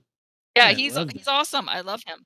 He comes with me whenever, and he talks to my dead father comes through, and he'll say, then like he knows, that's somebody to keep me safe when I'm doing these kind of travels to other realms. Like Jonathan's there, so yeah, and I think he chose. They That's what Zaldor says too. They choose the image, they choose the name, What something does that's going to give Zaldor us look like? comfort, almost like a wizard. Oh, nice. So it goes from like having somebody that looks like a wizard because he thinks that I created that when I was a kid, that image to keep myself. Who would I look for if I died? Somebody that looks wise. He said that's something I created when I was a little kid. That image, and that's what he projects to me in order to make me feel comfortable when I'm coming there. And That's that's why Jonathan fantastic. looks. And then I have one. Yeah, I have one guy that's Mariana, and she's like a strong female figure, like that type that's very she's from Venus actually. So she has that very strong attitude and like that feminine kind of like divine feminine, like, hey, let's do this, kind of thing. Yeah. She's got a very interesting energy. Yes. These are the ones that Hmm. I see whenever I try to go somewhere, do a session. I see these guys and they've helped me so much in figuring out different things about the world and my own experience. Can I ask you something about the Mars Defense Force real fast? Huh. Hmm. So, have you ever? So I know that there. So after we did the last episode, right? I Hmm. started trying to find anything I could find on Mars Defense Force outside of like your experience, see what claims were out there, things like that. And I came across someone named Randy Crame or Randy Kramer. Kramer. Yeah, Randy Yeah, and Kramer. he Randy he Kramer. Yeah. claimed yeah, he claimed to be known, I wanna say he went by Captain K or something of that nature, and, Yeah. uh, Yeah, did you ever he have was on any a lot of shows interactions before. with him by chance? No, I don't remember seeing. You know what? I don't remember. You know how there's so many people in our community? I barely remember any of them. I Hmm, I know there's like 2 that I have memories of that we have joint memories. There's probably 2 people that I've met that happened. I was like, "Well, that was interesting." So there was one hmm, girl I met in my real time that I had done a job with, way, when I was an asset. And that was interesting to meet her and us like kind of remember the same thing. hmm. Interesting. I think it's sorry. And the reason I even bring that up is just because of we're talking about Mars. We were talking about Mars Defense Force and like the things that were happening there and things like that. Mhm. I think it's really weird because there was also a I don't know if you're familiar with Star Trek: The Next Generation, but there was a Star Trek: The Next Generation episode, and it wasn't called Mars Defense Force. It was I think it's called MDP, like Mars Defense Perimeter or something like that. In the episode. Oh, wow, that's interesting. Yeah, and it took place in 2024. which I thought was Oh, interesting. whoa. Yeah, yeah, and that came out in the 90s or something like that. It was somewhere in the 90s it Yeah, came out. that's yeah, Um, that's when I was on Mars in the 90s, 2000s. Yeah, I finished up my tour in the early 2000s, I believe, like mid yeah, 2000s, something like that. it's weird That's because when I finished the tour. because it's really weird that because if you go and watch that episode, you're gonna see some similarities in some of the stuff that you're talking, the Mars Defense Force and things like that. But there is something in the episode that obviously is not have anything to do with your claims and things you're talking about, and other people have talked about the Mars Defense Force itself.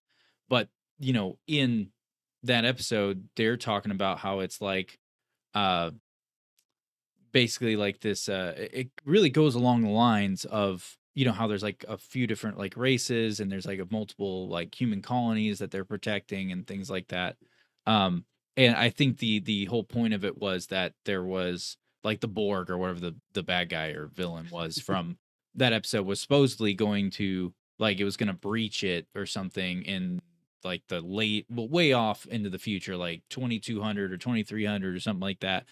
And it's weird because I actually found some documents. When I say documents, it's more of CIA went and took because it was during the Cold War, and they were monitoring news sources and articles in other countries, and so they had a CIA document about articles, and it said what the article said in it. So Mm. when people find these documents, they end up thinking, "Oh, look, the CIA had this whole thing." No, it's actually a report on a news article, but the news article itself actually talks about, like in one of them, about someone, a scientist over in Russia was claiming, which he got executed in Russia, by the way, when he started saying these things, which I thought Wow. was quite ironic. But this took place in like the 60s or something like that.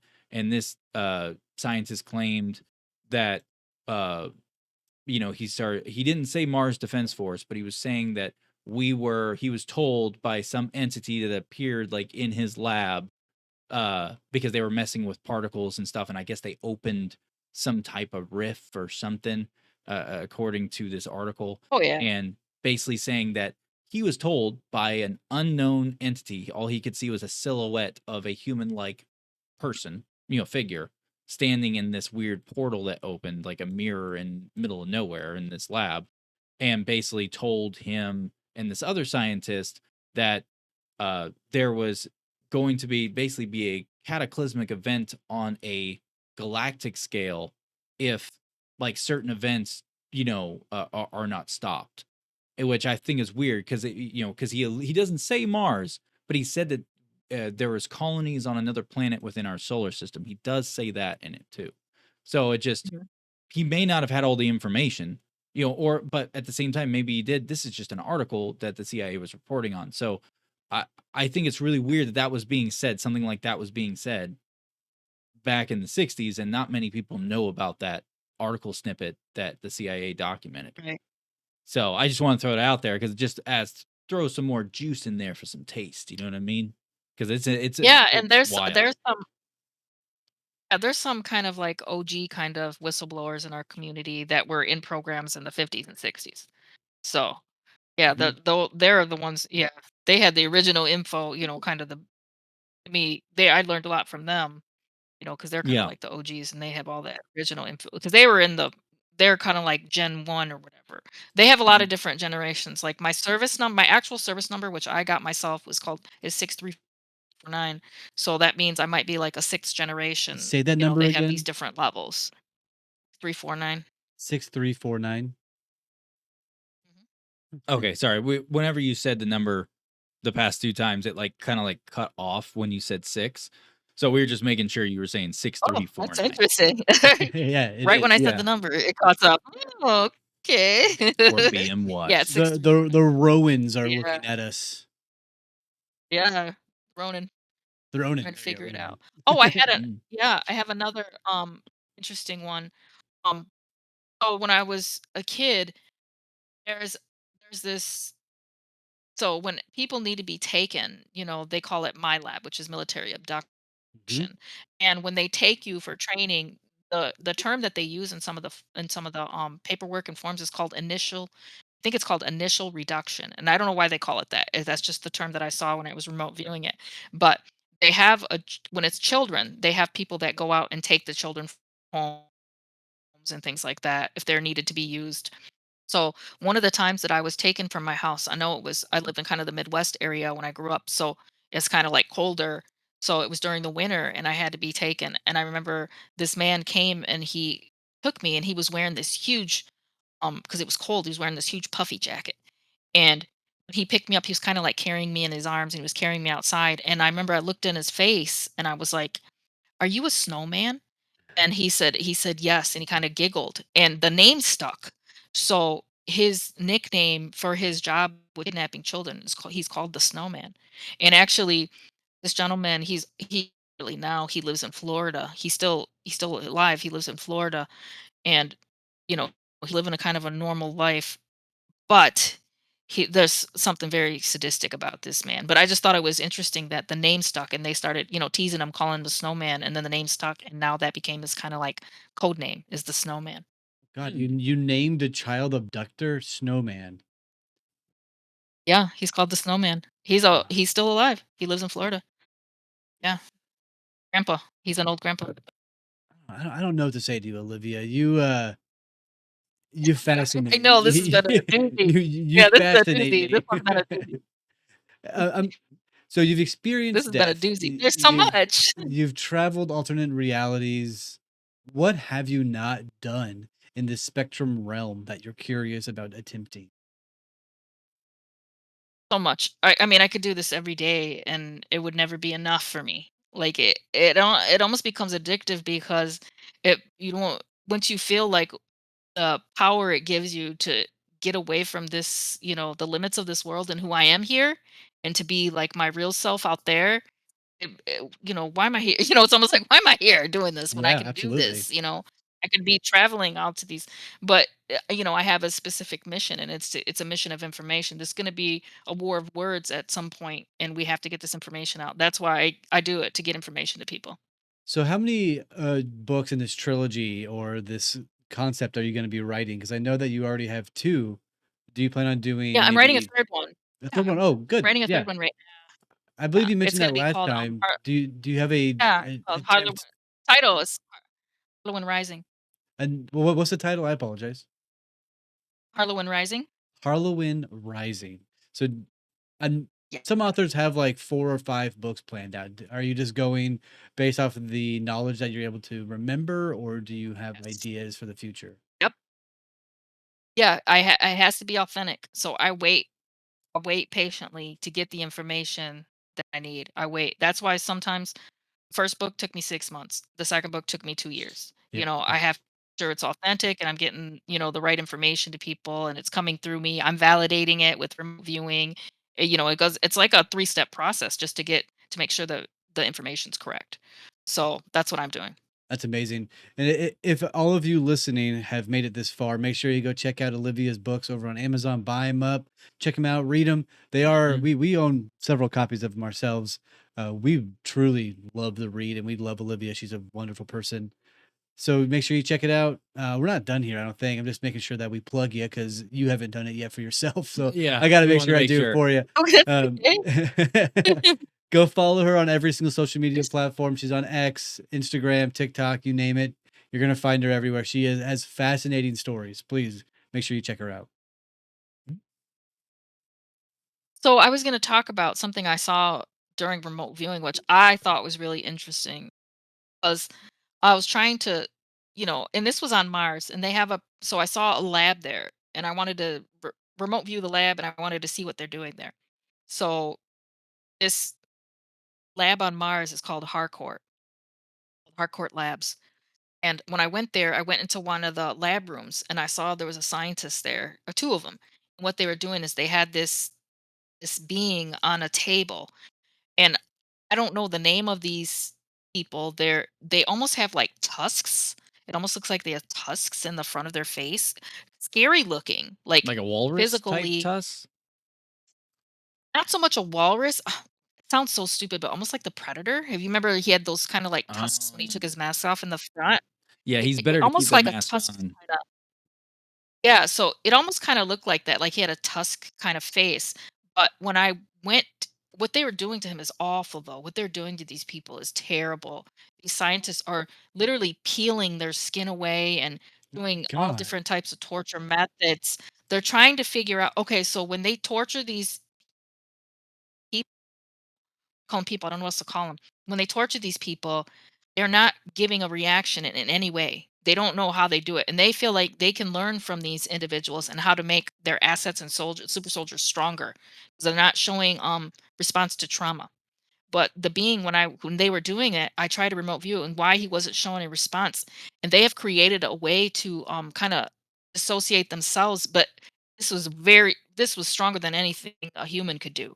He was literally experiencing heaven while he's being tortured. Like he was able to push his spirit, his body, his soul, everything to his homeland. And all he was doing was thinking about his family, his partner, his children, like it felt so peaceful inside his brain while his body was being ripped to shreds and ripped to pieces. Oh my And God. they don't show a physiological response, but they're not humans. They don't show a physiological I think response. I've seen a So movie that they think has that they can use that that. had done something very similar to that. I forget the name of the movie at the moment, but there was a scene where this individual has been kidnapped and is laying on a bed, like an operating table in a basement filled with tile, and they're just ripping his fingernails off, stabbing him, ripping holes in him, taking out organs, and he's just dreaming of La La Land, peace and happiness, and nothing could affect him. So you So, saying yeah, that that's is a extreme dissociation. exactly, is another wonderful example of soft disclosure that you were just talking about, Yeah. that this individual can experience hell on earth, but in his head is experiencing heaven on earth. Yeah, it was so crazy. And it's like I looked inside some of these. Okay, so I tried to remote view like a few of the factions. Like Nachtwaffen is one of the factions.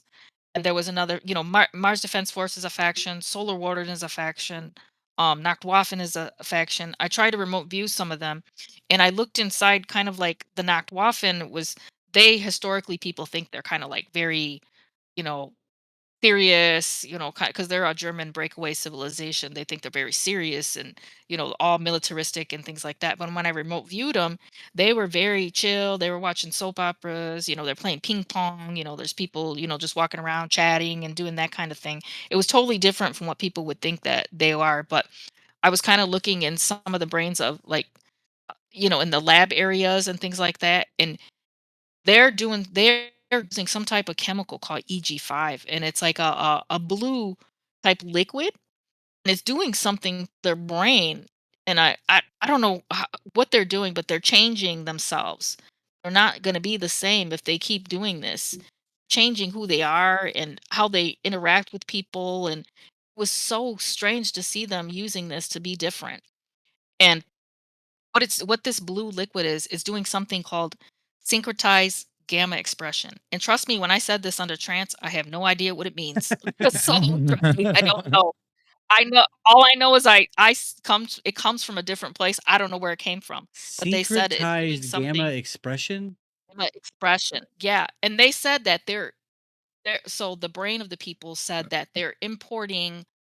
uh they're importing pine nuts because they say nuts counter the effects of the EG5, that blue chemical that they're using. 'Cause they're trying to, make their people the best people, the smartest people, the strongest people, and they think this EG5 is a way to do it. It's a blue liquid, but it's doing something called syncretized gamma expression in the brain. Wow. Wow. I Whoa. yeah, like I said earlier, you leave me speechless. So So cool though, right? It's so m interesting. It is. It is. It's It's like me I want to know. fascinating. me going Owen Williams on you. Wow. Owen Wilson rather. Oh, that was so like, dude, that was you should never do that again. But my Owen Wilson impression. No, you said Owen Williams. Like what? But yeah, so I mean, you truly have lived. I'm always at a loss of words when I speak with you. Last time you told me you traveled to Mars and you worked there, and now you tell me that you killed people and you died there. And now you are talking about people experiencing heaven on Earth while they're being mutilated and having synchronized gamma synchronicity. I don't even know. Like I'm always at a. You fascinate me and you scare me, and I'm a loss of words. It's truly amazing. Yeah. And Yeah, it was so interesting to see them and what they're doing. I hope 2040 never There's so comes. I many don't want this projects. revolution to end the Yeah, world or whatever. So far, I hope there's you've so been many wrong. projects. Yeah, Yeah. there's so many projects. Try to like get different project names and different things. There's so many project names that we've gotten that I don't know if you've ever looked up project names. I've looked up so when I was early in my research, when I was just coming out, I was researching my dad heavily, like all the different projects that went along with place he worked at, like in the 60s. He was in the ASA. I was looking at, I mean, just pages and pages and pages of project names. It's insane. Just he was in just in one small group. Imagine that, just in one small group, how many project names there were. Just in like 1 year, there was so many. I couldn't even count them. It was so crazy. I know. So that's Oftentimes what we're trying to do we is like, help 'em.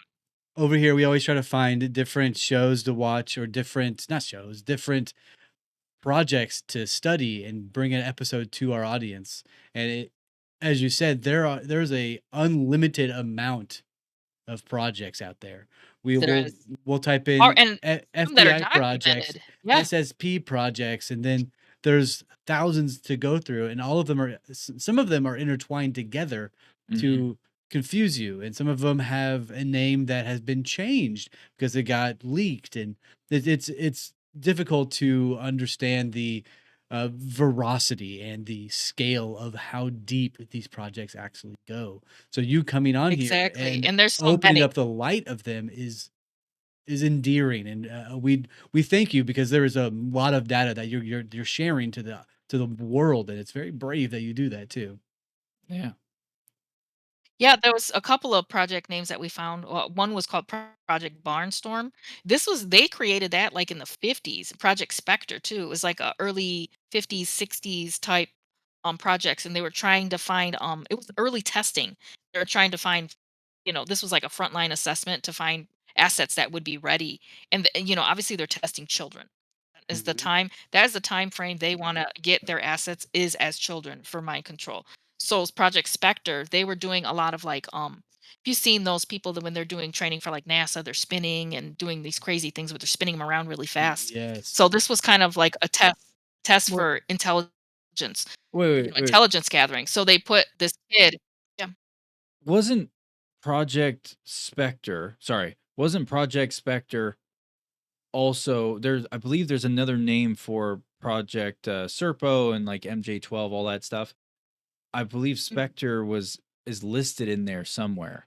In it, It could be. throughout the but it's not like it's saying that's the program like Serpo was and stuff like that. It just goes into hand in hand with it to some degree, depending on who's involved, like what candidates, what people they're using. Somehow it plays into it. I remember coming Right. across some stuff talking about Project Spectre with Project Serpo. So it's not always applied. It only comes in depending on what they're doing in Project Serpo or what stage of it or whatnot. So I just want to throw that out there. If anyone has heard of that same thing, there is a connection to some degree. I just don't know what that connection fully is. So sorry. Please Actually, continue. I was remote viewing. Yeah, so I work with a hypnotherapist, and I was remote viewing her early entrance into Project Spectre, and I saw her, and she was they put her in like a spinning machine. They were doing like this early MK Ultra stuff. They put her in a spinning machine, and it was a way to see like when you give somebody intelligence, like if they're being traumatized and tortures, what happens after? Are you able to hold it? Are you going to be untrustworthy? Are you going to fall prey to like the trauma? Are you going to tell people what's going on? They were testing it, torturing the children and giving them intelligence to see what happens after they're off the machines or done being tortured. It was crazy. And they're using some of these, they're using a lot of these children and they're testing like their blood rates and heart rate and things like that. And there was one thing I remember I said in one of the sessions. I said that they were testing for and measuring metered breaks in the brain waves, and I don't know what that's either. Metered breaks. Hmm. Wow. Hmm. Yet again, another wow moment. I, So I hate that I I'm at a guess it loss of words can sometimes. discover. Yeah, you discover potential in the mind. That's what it was. Metered breaks means they're trying to figure out how to discover potential in the mind. Oh, Like, they're trying to find people like me that can go far. They're and they'll trying to find figure you. out They'll and they're probably trying to find figure you. out how yeah, they wanna figure out they're experimenting on some of us as children because they wanna figure out, "How do we do this? Like, where is this ability coming from?" Because no one really knows, and from what I know, it it comes through in a lot of different places in a lot of different ways and a lot of different expressions in everybody. So them testing it never going to be uniform in my opinion. It's not going to be. Everybody is expressing it differently and it comes from different places. Mine comes from like I always say it comes from the solar plexus for me. And then other Gotcha. people say no, mine comes from the brain. When somebody else says mine comes from the crown, it's all different. So when Interesting. they're doing these torture experiments trying to get this, it's not going to be uniform. There's not going to be a direct correlation like they want. Think that, there's going to be a direct connection. There may be some, familiarities and some connections, but it's never going to be a direct correlation based on their scientific process. All right, Olivia. We're coming near the end of our show. I Yes. want to ask you about one other thing that has been tickling my brain for the past month since we Yes. last spoke. I'll try. Yes.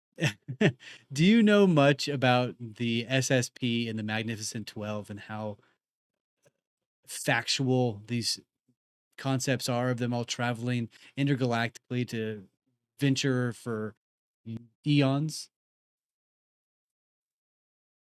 And I mean, I know people, I know I have friends that have done that when they were at Montauk. Okay. They were able to do time travel and things like that. I haven't, the only time I've ever been doing anything close is my remote viewing and a visit with the general. That's the closest that I remember. I haven't had any memory of anything else yet. Okay. Gotcha. Hmm. And do you know of any spaceships that are in orbit or anything like that with related to Solar Warden and different technologies that humans have currently? I know about spaceships, not a ton. I only remember one of the ships that when I was in Mars Defense Force, one of the ships that would come into our base was called the Barnaby. Ooh, that's a fun name. Hmm. Well, that's really it at the moment Um. for me. Well, I do have a question actually, or it's more really I just want to ask you something before we let you do another deal before we have to cut out. But so when it comes to man, I just drew a blank. If it comes back to me, I'll ask you. It was actually on the forefront of my mind, but Evan ended up interjecting before I did.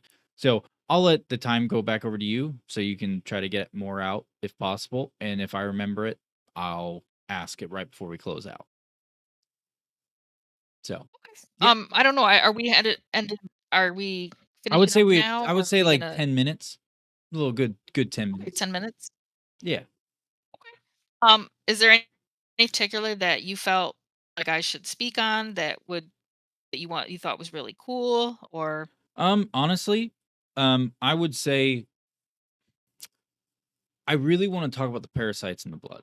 I know that's kind of like going backwards a bit, but I feel like that there's something more there. I feel like there's something in there that really plays a huge role into how all the mechanics of everything you've been laying out play a role.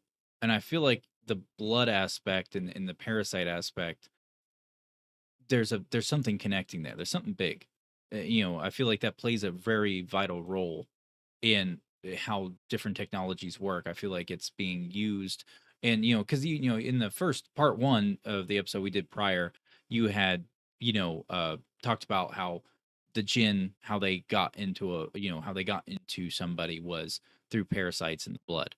Um, and then just continuing talking into this episode, and we're talking about everything we've laid out so far, but earlier I had interjected about the whole like maybe there's something already put in somebody, if they were in these programs or whatever, like whether it's kind of like that one person who was in the CIA I referenced to, which was just a few years ago this happened or it came out, and there's actual photos for anyone listening of this thing they pulled out of him, which is a organic, artificial, type microchip that was embedded inside of him in a place that it would take a very advanced surgery to put it there.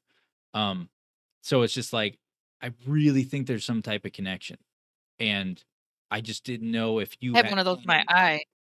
would you I have one in my eye. Yeah, I wait, have a currently? I haven't had, like, yeah, I haven't had a scan, obviously, of my brain or anything, but there's one in my left eye. Kinda like at the root in the right to the side, the root of the eye. It's kinda, Mhm. like, right back there. Okay. Interest There's sometimes there's weird when you have something like that, there's been times where even when I'm driving, I'm not driving. I feel like somebody else is. So there's weird times that I've had that, and I'm like, I felt like nervous because I could have let go of the wheel because I wasn't even driving. It didn't feel like that. It felt like I could feel that, pressure in front of the eyes where somebody else was there. Mm. They were driving the car. Can Well, it's you a little dangerous when that happens. can you briefly touch on the potential nuclear war that happened on Mars? If Yeah. you were ever relevant to it or pervy to it? I actually don't know. I actually don't know too much information about that. I don't remember. The only thing I know is that I think I talked about this time, the God machine. Yes. And Mhm. this is crazy. On Twitter, I saw somebody had posted from Mars rover. It looked exactly like the God machine. I almost had a heart attack. I almost fell to my knees. I'm like, "Oh my god, they found it." Like I was freaking out. I was like, "This is what I've been telling people." It just looked like flat stone blocks. I said, "Stay away from that." So, that from what when I was like I think I was probably in my 20s, they took me to Mars and it was because there was a did I talk about this last time? I don't remember. I don't want The to jump off Jinn, if it's yes. The annoying. Jinn, yes. Oh, Uh so I'm talking about on Mars. Yeah, no, you When I yeah, talked was in my about 20s, and some of the stuff. okay, about the God machine. Did I talk about that? You you mentioned touched on it briefly. You didn't go really, really in depth into it. Okay, so the gentleman that was working for the antiquities division, his name was Schmiels, and they called him Smiles because that's the way it looks like it's spelled like that, Smiles, but his name is Schmiels. Anyways, they had that machine there that they wanted me to open it up or turn it on. I'm like, I don't know how to turn this on. Like, I'm just a normal. I was dressed normal, like in sneakers and jeans, and I'm like, how am I going to turn this thing on? I don't know. But as soon as I stepped forward and it looked exactly like these flat stone blocks that they're now showing from Mars. I'm like, that's it. That's the God machine. So as soon as you get close to it, if you have the right DNA, right cellular DNA, the thing turns on. It somehow senses your blood. Like, if you are the right type of person for it, it senses the blood, and it turned on, and when it turned on, I almost felt like this like I heard it, like I could like a really loud whirring, but nobody else could hear it but me. It was like a whirring sound, and I was like, "These" it turns you into something else if you connect with it. You don't even have, like, a limit. It was so strange to be connected to something. It almost feels like when I do, astral travel, like that limit's gone, and they plan on I don't know if they plan on using it, what they're gonna do, but they could blow up that entire planet if they and now that I see, like, the rover is, like, playing around by it, I'm like, "Are they crazy?" Like, that you could blow up the entire planet like that, like, playing around that God machine thing. well, that just confirms it for me. That tells me that Maldek, I don't know if you ever heard of the Orion Wars and all those things, but Maldek was supposedly a planet that blew itself up, sacrificed itself to preserve Earth and all these other things, supposedly. That just confirms it. If the God machine's there and that ends up being a fact, then that just tells me that Mars, at one point in time, was actually just called Maldek. Yep. And that's why it's completely destroyed now, like surface wise, like there's no, like, it's all barren and messed up and chaos. And that just tells me that Mars was Maldek, probably, if Maldek was real, Yeah, and that was an you know? ancient that and that's an ancient machine. It was there from ancient grays. Ancient gray aliens, but that's from them. So it's ancient. Mm. It's not even it's not like it was made in the past 2,000 years or something. It's ancient. We It's have just flat stone blocks and you won't know what it is. we have a Yeah. friend named Ryan Cisco who talks to me about the Greys all the time. I'm a little sensitive about those Greys, and our fans know what I'm talking about. Yeah. But Yeah. honestly, it's been a blast talking to you, Olivia. If you, I'm gonna. I have a question. Oh, okay, I have gotcha. a Yeah, I was gonna question. close this out. Yeah. Yeah. I do have a really quick question, and then just to wrap this up.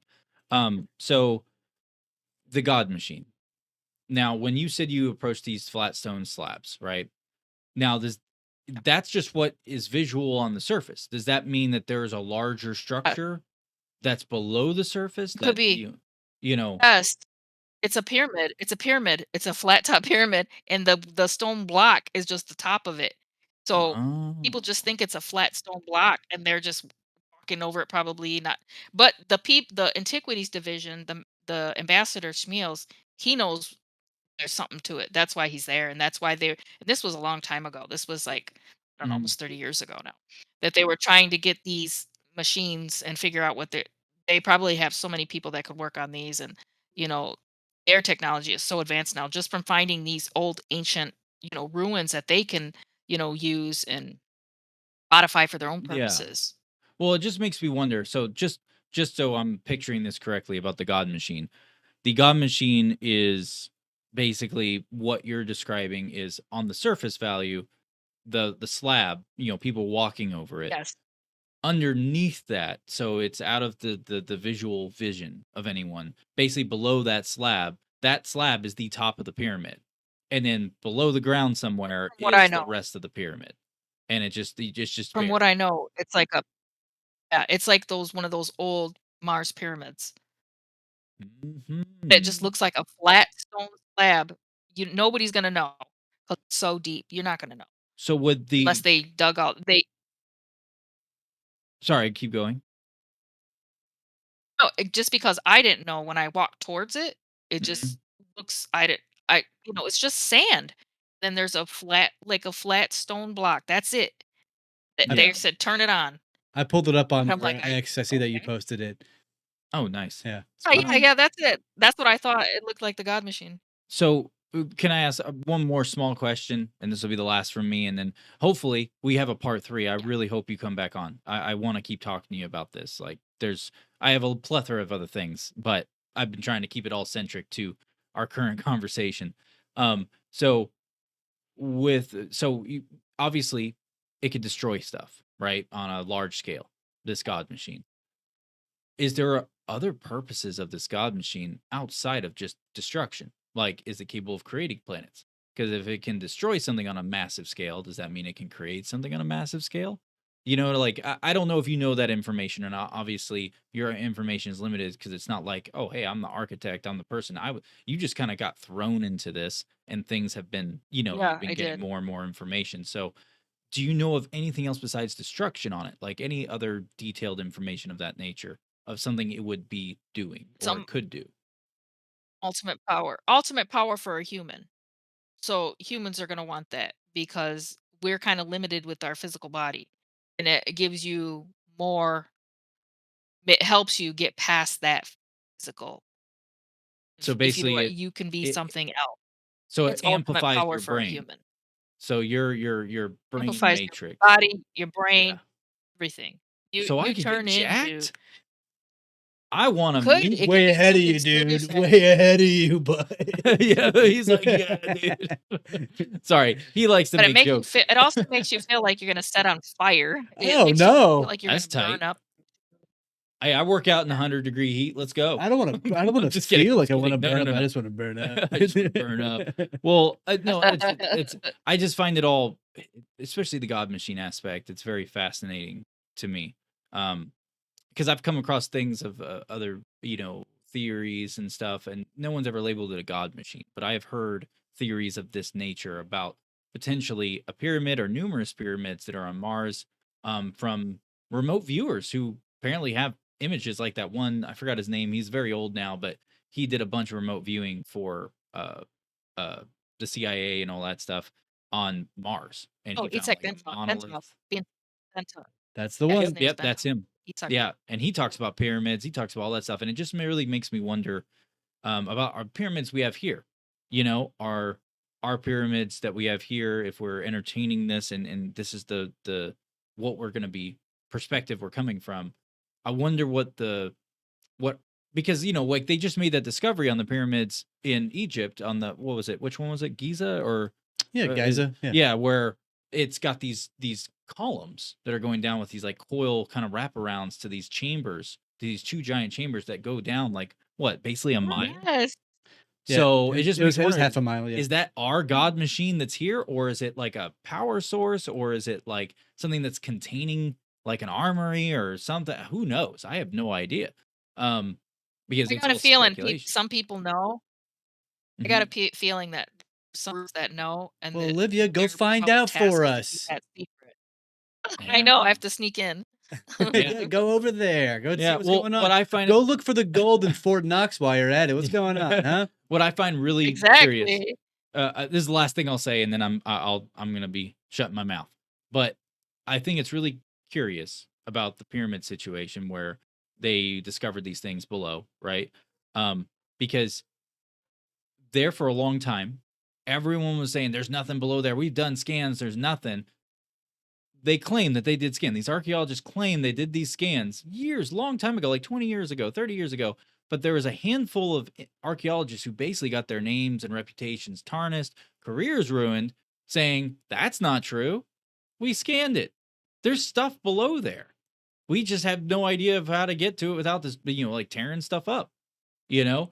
And every other archaeological mainstream line is like, there's nothing underneath the pyramids. We've done the scans. But obviously there are. So that means they were all freaking lying, which means mainstream archaeology, we've already caught the mainstream of historians lying about certain events.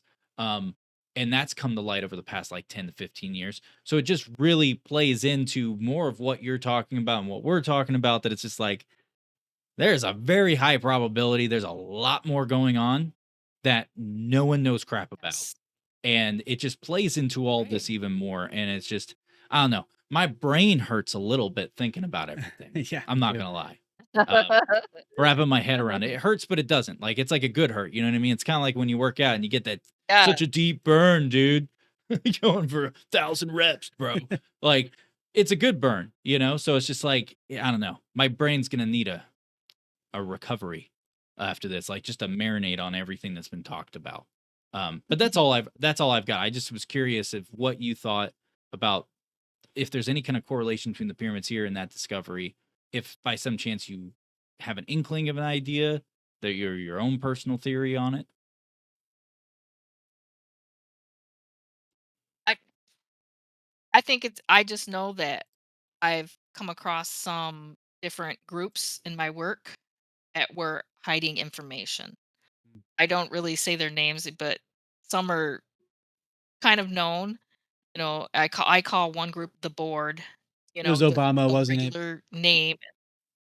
I call one the agency. It's like they are hiding information about some like kind of like ancient secrets and things. There are people doing that. There are groups doing that. They're accessing things that we don't know about. They're using different technologies and different assets to do it, and that help them get to where they want to Mm. be and find the stuff that they need. It's almost like it almost scary that it's kind of like stuff that we would think in movies, and they made us think that it's not real. So when we're talking about certain things, oh, that sounds like a movie. Because they almost want it to be put into the fantastical realm, so we don't know that the main population won't know it's real. In a way, in my opinion, because I I've really, seen some of these yeah. groups and what.